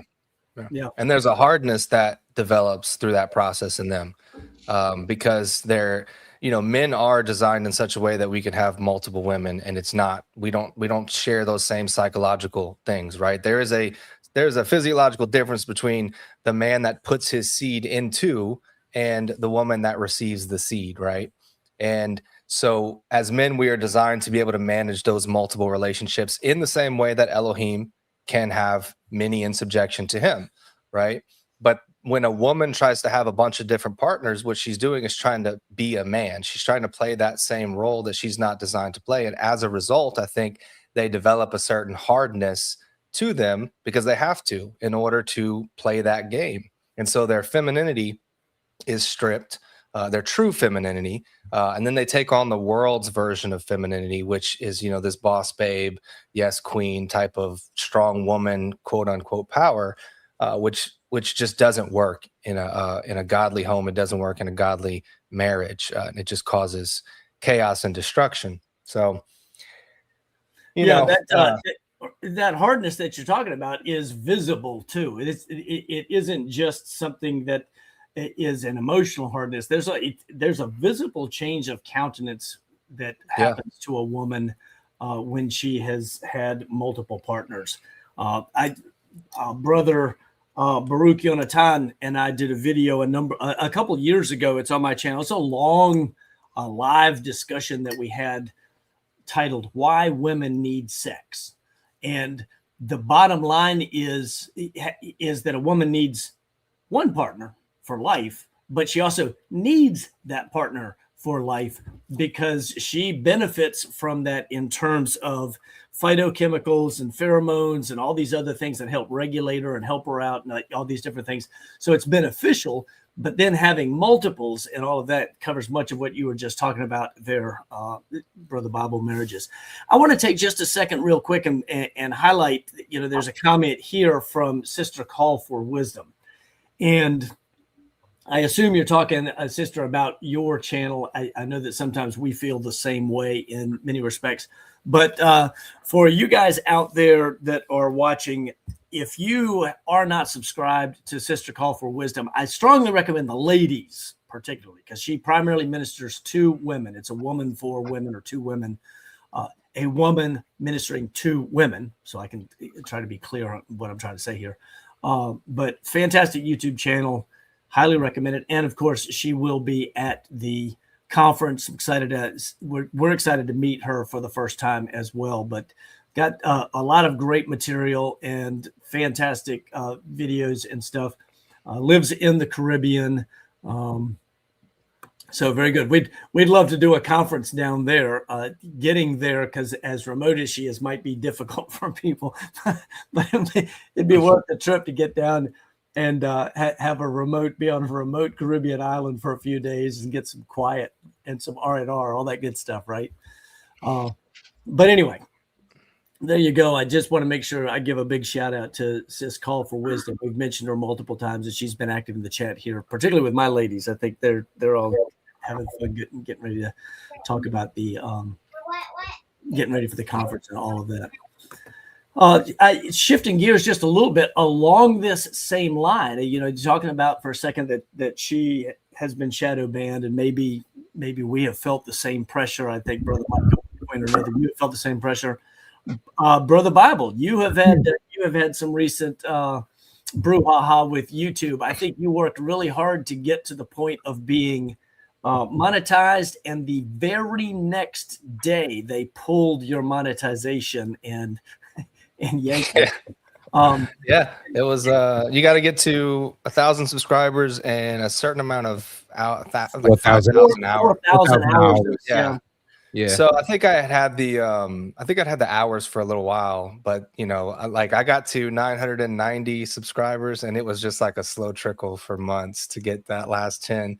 And for me, just full transparency, like, it's never been about monetization. It's not. It's just a milestone that I think is important as a YouTuber. I think they probably get your content out more.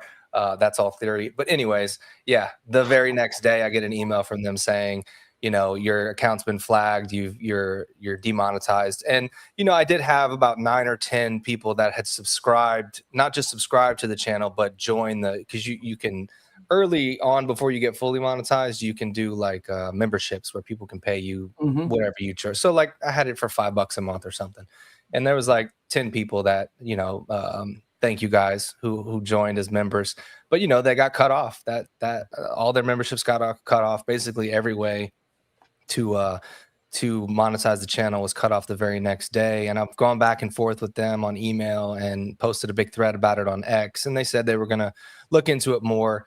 But basically, what they told me was, we flagged your account because it's got a bunch of inauthentic content on it, and it doesn't, their phrasing was like, it's not valuable content, and it looks like it's either generated or you're just reading things that aren't your own. And anyways, I've gone back and forth with them, probably 6 emails now, and escalated it as much as possible. So I don't know what they're going to do to it, but or do with it.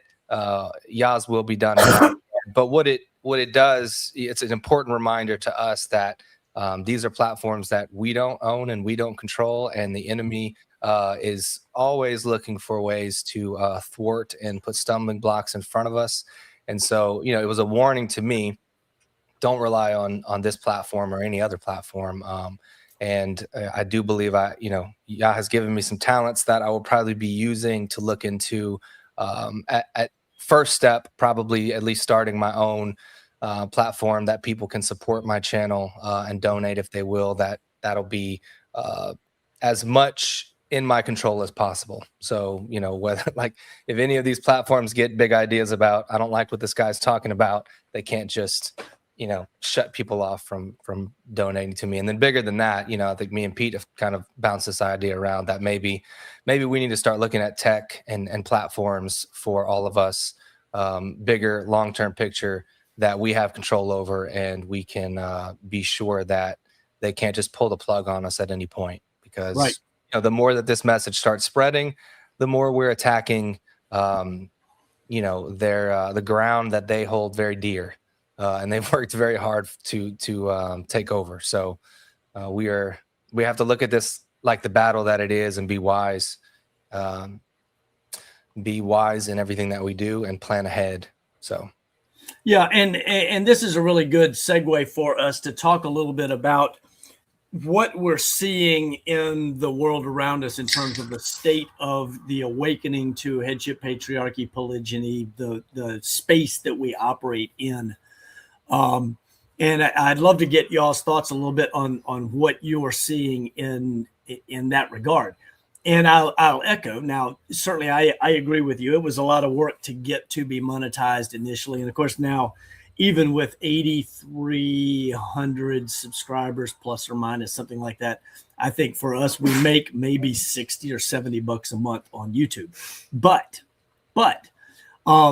it's a little bit disconcerting when they want to even put their thumb on or crimp the pipeline, or crimp the hose, or reduce the algorithm, or whatever they do, in order to try to reduce the message from going out. Earlier today, and so I'm gonna I set y'all up with this because I want to get your thoughts on what you're seeing out there in terms of how the message is growing, others, and what you're seeing on the different platforms that you operate on.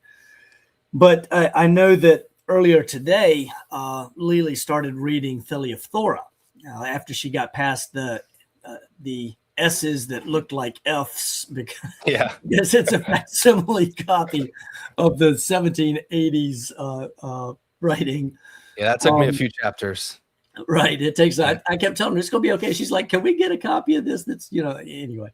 It was interesting though, because we did a little bit of a digging into the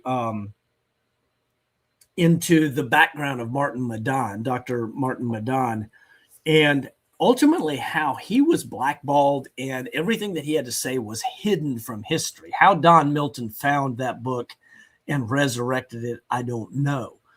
But the point that I want to make is that he was the greatest theologian of the late 1700s. Even Charles Wesley and John Wesley pointed at him and said, "That's the man. He's the guy that's the best of all of us," right? And yet today you hear about Charles Wesley and John Wesley, and you hear about their hymns and their sons, grandsons' hymns, all this kind of stuff. Mm-hmm. But do you hear about Martin Madon? You don't. Right. And we're living in a different environment here. You know, we were talking today how with the ladies talking the fact that I would love to be able to shake his hand. I look forward to meeting him in the kingdom because he took a very bold stand for Torah. He may not have been a Torah keeper per se, but a very strong stand on a very high view of God's law. Let's put it that way. Yeah. And in doing that, and then being blackballed, essentially completely erased from the pages of history. You can't even find his name in most places. We're living in a different time, but we still feel some vestiges of that in terms of maybe algorithms and stuff like that. And yes, Bible marriages, we need our own platform. So I'm with you there, brother. If you need any help funding or whatever, let me know. I'll try to figure it out. Right. But I'd love to hear what your thoughts are on where we're progressing as a movement in terms of headship and patriarchy and polygyny. What are your thoughts? Yeah, I'm seeing a pretty steady increase, at least in my interactions online. I would think you guys are probably seeing the same. What's really encouraging to me is seeing the people, and Mike said this was his path as well, is the amount of people coming in through the door of polygyny and then the logical progression to just observing God's law. And, you know, because for me, that's the bigger picture, right?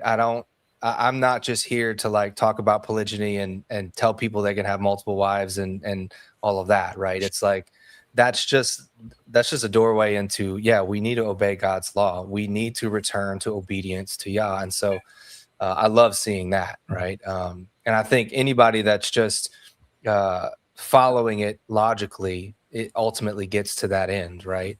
And I feel like I'm seeing more women starting to open up to it than maybe 2 years ago, right? This is anecdotal, right? I have my own platforms that I'm on and just kind of, ear to the ground on it.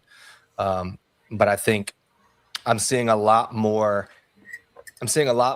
men in the comments, men and women, but mostly men, making really good arguments, right? So I'm finding myself not having to engage as much because by the time I get back to my post that I posted, there's a whole thread going and I've got 6 or 7 guys that are super well read and super, good in their argumentation that are already doing it.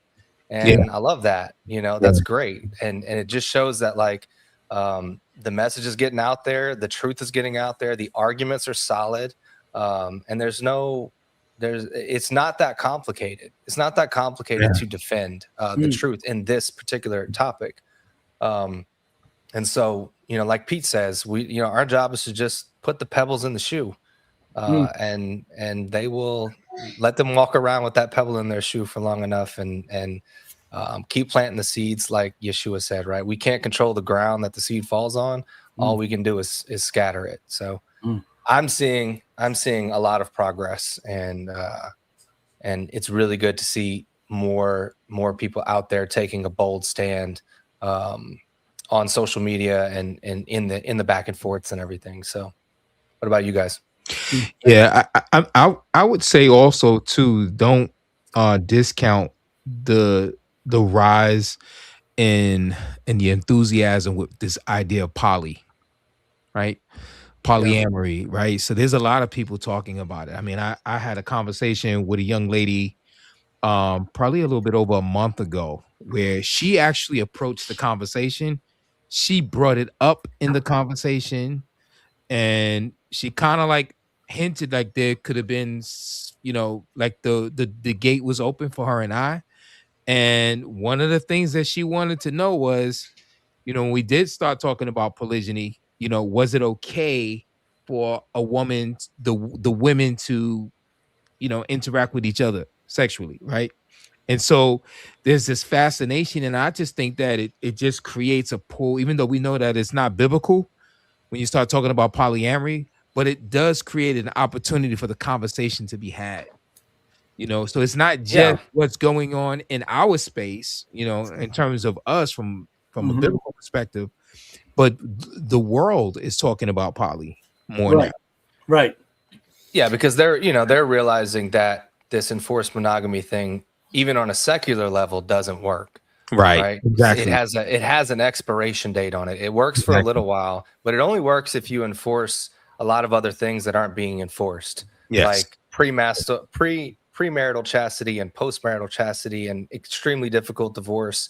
That's the only way you can get enforced monogamy to even somewhat work. Right. And so, yeah, I've long said that the world is going towards poly, and the church overwhelmingly isn't prepared to distinguish biblical polygyny versus the world's poly. Yes. And pastors and teachers and men aren't prepared for their congregation, because what's going to happen is you've got, Susie in the pews who's 20 years old, 23 years old, and her secular friends are in polyamorous relationships or whatever, and they've got, or maybe just a polygynous situation. It's a bunch of women with one man. He's got a harem or whatever, and they're looking at it and saying, I see this in the Bible.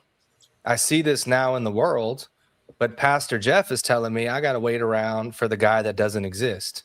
Right. You know what I'm saying? Right. So why can't I just join, the guy behind me in the pew who's got a wife that I love? She's awesome and he's awesome. Like, why can't I join his family? I saw that with Jacob. I saw that with, Abraham. I saw that all through the Bible, and Susie's going to start reading in the scriptures and being like, I don't see God saying this is a problem ever. Yeah. But Pastor Jeff is not prepared for it. Pastor Jeff's going to tell her, no, that's just because it's the evil of the world. That's your exactly. And so, I think another part in what we're doing, and Yah's waking up men and women to do, is to be prepared to have that conversation.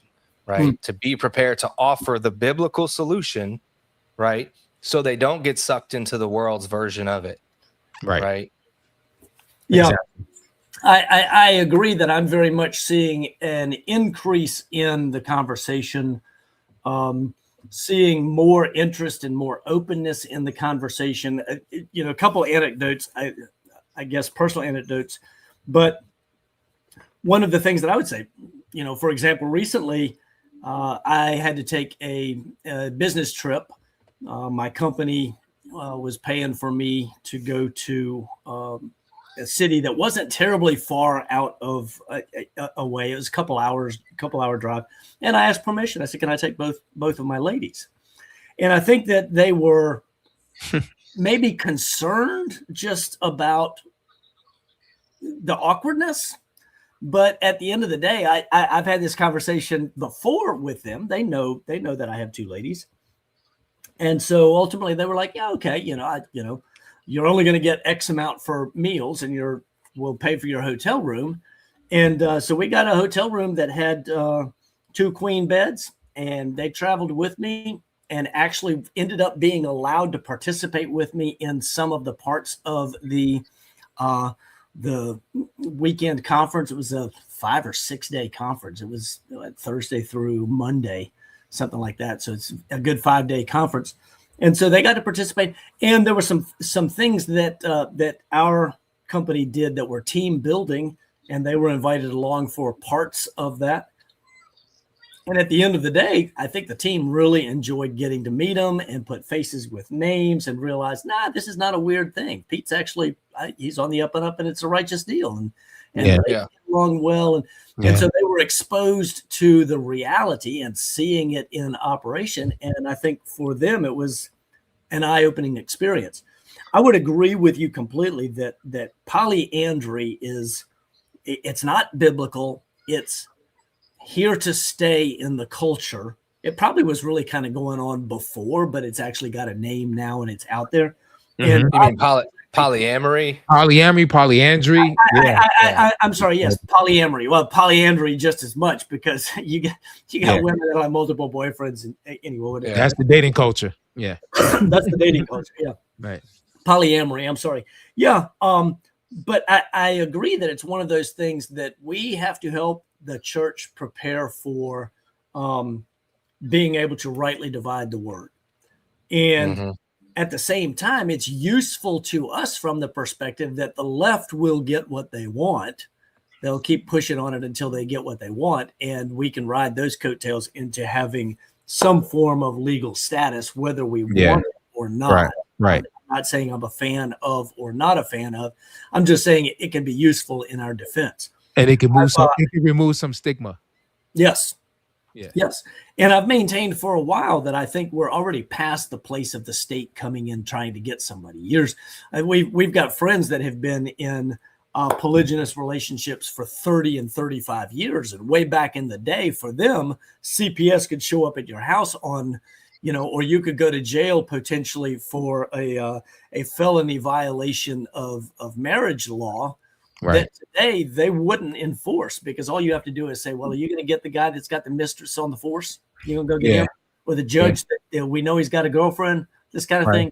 So I think some of those things are working to our benefit as well. But to go back to kind of what y'all were talking about more towards the beginning, with more people coming into comment sections and defending and putting solid arguments together, I think the most important thing that we need to do, that we need to focus on in terms of the movement for polygyny, is developing more people who can make solid apologetic arguments.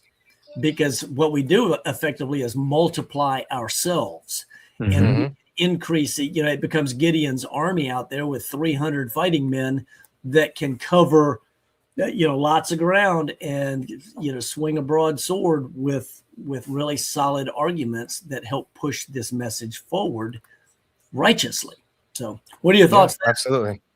Yeah, it's the same thing. You got me thinking about Moses in that situation when it was like, you can't keep doing this all by yourself.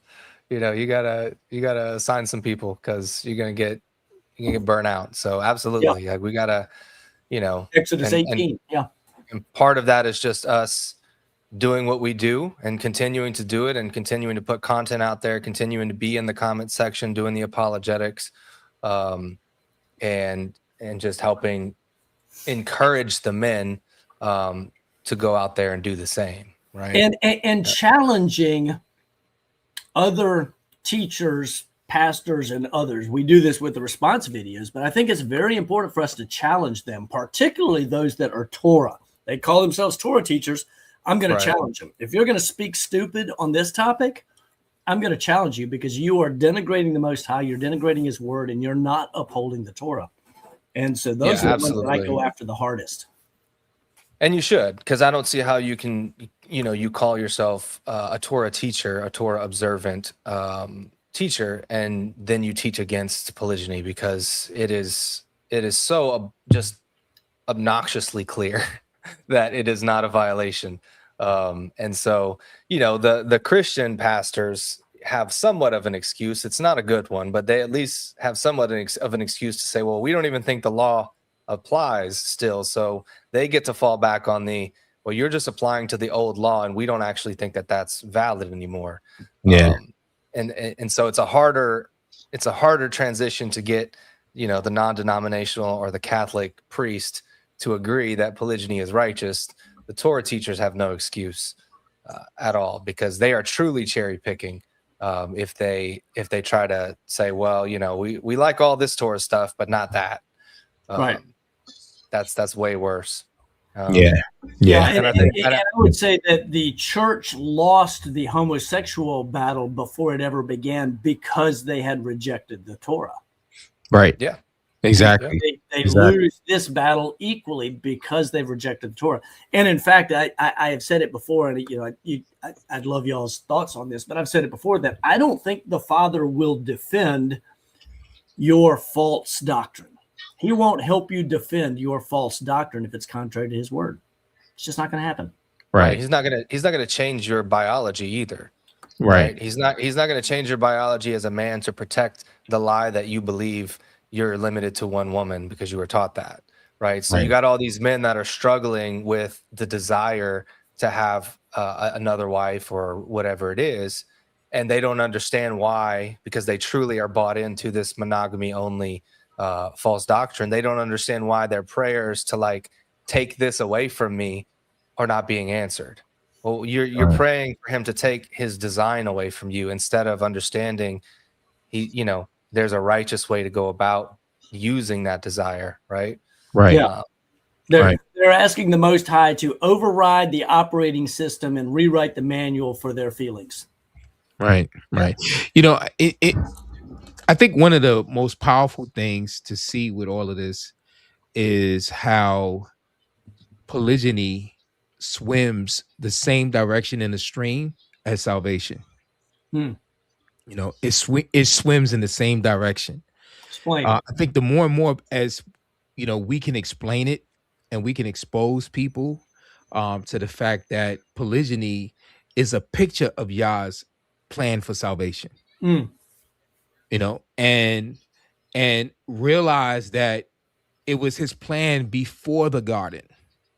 From the foundation of the world, there was a plan for us to be conformed to the image of his son, right? That image is about him bringing brides unto himself, virgins unto himself, and consummating at the wedding feast. That plan existed before there was an Adam. That plan existed before there was an Eve, right? And so, it's not counter to the plan of salvation. And a lot of times with just taught about salvation or this thing that polygyny is, or people, you speak to Christians, they will say that, well, it's irrelevant. Is it really irrelevant? Because Yeshua is talking about the idea of him being the bridegroom, coming for virgins, coming for those that are going to prepare themselves, right? And that's the salvation plan in and of itself, right? So if we could just continue to just show that there are just so many semblances of this throughout scriptures, especially in the plan of salvation, that there are so many connections with this, and just keep exposing it. And I think the more and more we expose this in terms of what we're doing on the platforms, what we're doing into our videos, our articles, the books, or whatever it is, or whatever material, whatever content that we're putting out, the more and more that we expose this, I think that people are going to see this more and more. That's how I really see this thing, developing over time, that people are going to be seeing that polygyny is more for us, from Yah's perspective, in terms of his intent for us as a people, as humanity. It is something that's more for us. It's more beneficial to us. Even with there being it not something that is there for most men or a lot of men. A lot of men are just not cut for it, right? Or may not desire it, right? Just naturally may not desire it. But it is a huge part of the salvation plan system that Yah has to redeem people, to redeem his mankind. Man. Amen. Well said. Yeah. Very good stuff. One of the things that I had a note on that I kind of wanted to mention, and this is probably a good place to put this, not that we can go back and put it anywhere else, but right.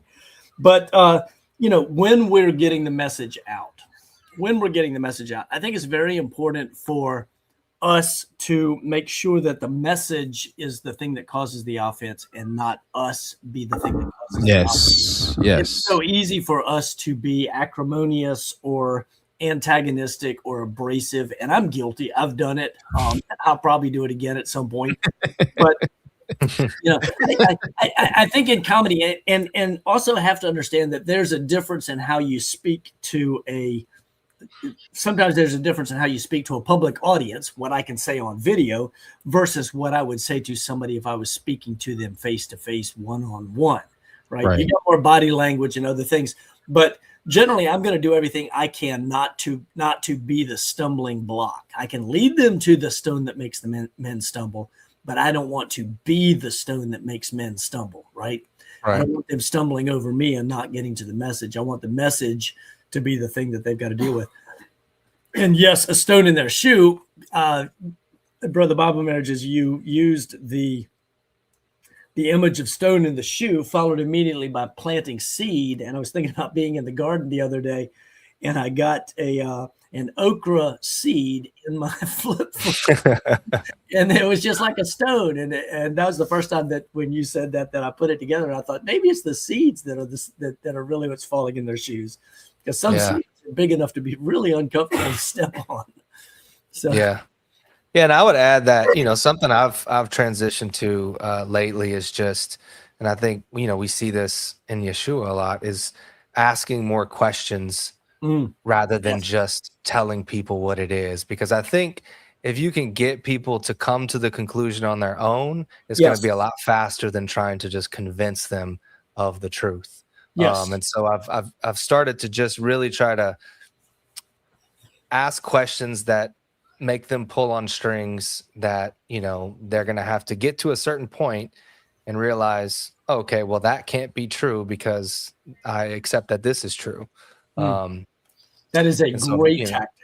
Yeah. I'm a 1,000% believer and avid for this idea of questions. There's a analogy that I use that the questions, you have a question mark, and the question mark shapes like a hook. When you put questions out there in a non-offensive, friendly kind of a way, it has a way of hooking inside of a person. And it remains even after long after the conversation. The question remains more than if you just dagger them with just a statement, right, or an attack. Question, it forces them to think. It forces them to think about their position. It forces them to reason within themselves. And when we're reasoning in ourselves, that's how we become educated. The root word education, the Latin word I believe is educo. And it's something that comes from within. So your education process is always, even in a class, like you can take a class in school, and everyone fears and dread this class. They dread the teacher because he's an infamy. He has a record known for failing, or people failing his class. But the students that goes to that particular class and applies themselves, right? If they apply themselves, they tend to be more successful than the ones that are standoffish or looking at this as and from a negative perspective. But there's something to be said when information or questions or ideas lingers inside the mind. It forces the mind to learn. That's how we learn. That's how the intellect is designed. It's all about asking questions. And so the questions are very powerful. Very powerful. Yeah. It's like fighting in a fight. You throwing jabs all night long. The thing that wins fights is the jab, right? Because the jab sets up everything else. Right? The jab will tie it down. The jab will cause the opponent, to become, how would you say, intimidated over time. Because every time they try to move in, they're getting hit with a jab. It's constantly in their face. And then it sets up the punch. It sets up the hook. It sets up the uppercut. It's that jab. Right. Yeah. Wow. Yeah. I mean, the question that led me into all of this was, what is adultery? That's what started it all. Question. Like trying to figure out what that really is according to the Bible. And it was like one question after the other. So, that was the same one that began to unravel it for me as well, trying to answer that one. Yeah, for sure. Yeah, and that's a powerful thing. Actually, what led me down this journey is, as a Christian pastor, I actually discovered this thing called Facebook. Back in 2009, I wasn't on social media before, right? And it didn't take long that, as a pastor, married man, I ran into an ex from college. And it just took us a few clicks, a few conversations, and like in a matter of days, we had started an affair. right? And so now I had the question of adultery, all of that inside my head, and it forced me to study. And I had this quest that I wanted to study great men in scriptures who fell. And when I studied those great men, or I began to study those great men, they all had multiple wives, right? And so that led me down one rabbit hole, and that rabbit hole led me down to another rabbit hole. Then lo and behold, I'm here today. Right. Questions. Right. Oh, Questions. behold, you were making videos that were helping the rest of us down the road. Yep. Absolutely. Absolutely. Good stuff. Good stuff. Yeah. Yeah, definitely. Now, we've gotten this far down along. I want to remind everybody about the Kingdom Restoration Conference. This is July the 9th through the 12th in Knoxville, Tennessee. All of us will be there, as well as a number of other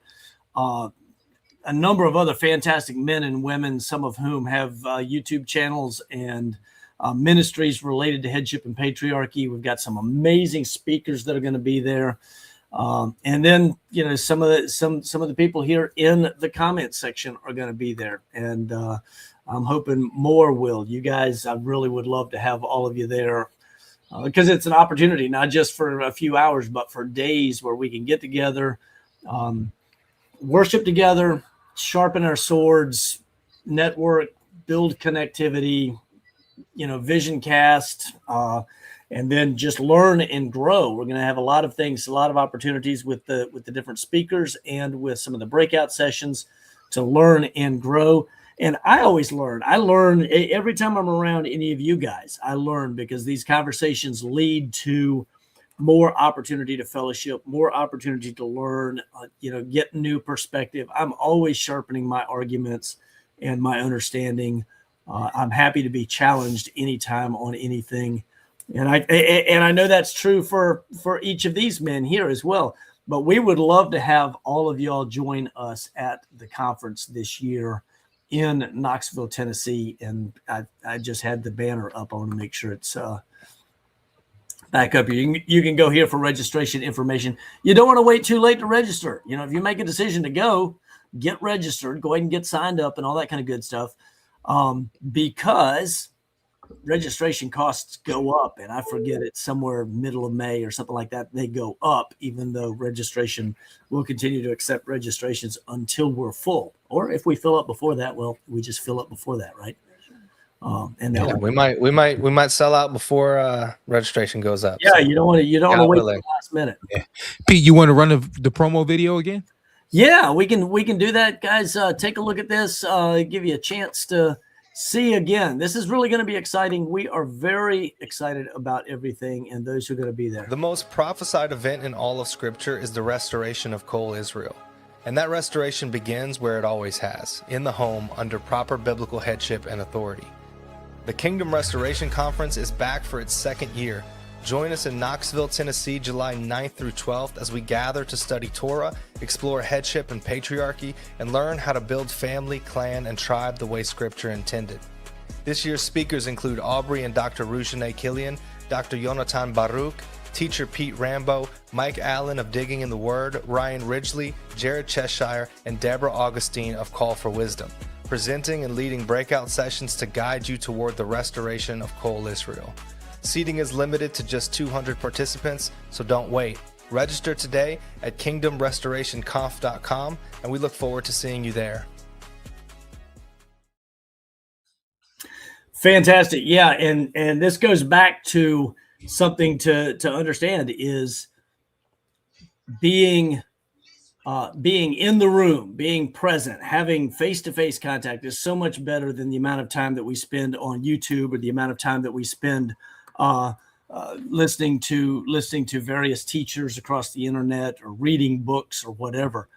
You'll get so much from being able to interact face to face, person to person, mano a mano with the men here, as well as the other men and women that are on the advertised in the panel and so on and so forth. So fantastic.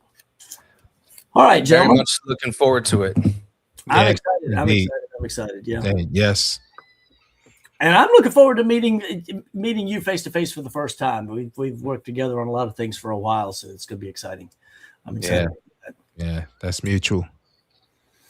All right, men, I'm going to tell you that we're probably coming to a great place to call it for the evening. I have thoroughly enjoyed spending time with y'all. I always enjoy interacting with each of you as individuals, and it's fun to get the two of you together. And it's going to be fun to see both of you in Knoxville this summer. Can't wait. Yes, sir. Yes. Indeed, I'm so looking forward to it. So looking forward to it, man. I got my arm ready, tighten. I'm exercising so that I can give a lot of hugs. Woo-hoo. Yep. Get that. Get your family crest and banner set up so that you can bring that flag. And excited about that. And I think Bibles. I haven't heard him say anything yet. Have they shown us their flag? Have not. I expect something kind of cool from. No, still got to work on that. So, yeah, I'm working on mine too. Yeah. Mr. Creative, I'm telling you, it's going to be really interesting. So I'm excited about that. So fantastic. It'll be cool. All right, gentlemen. And for everybody out there, I've thoroughly enjoyed this. I know that these men have. And so I would say for King and Kingdom, we bid you Shalom.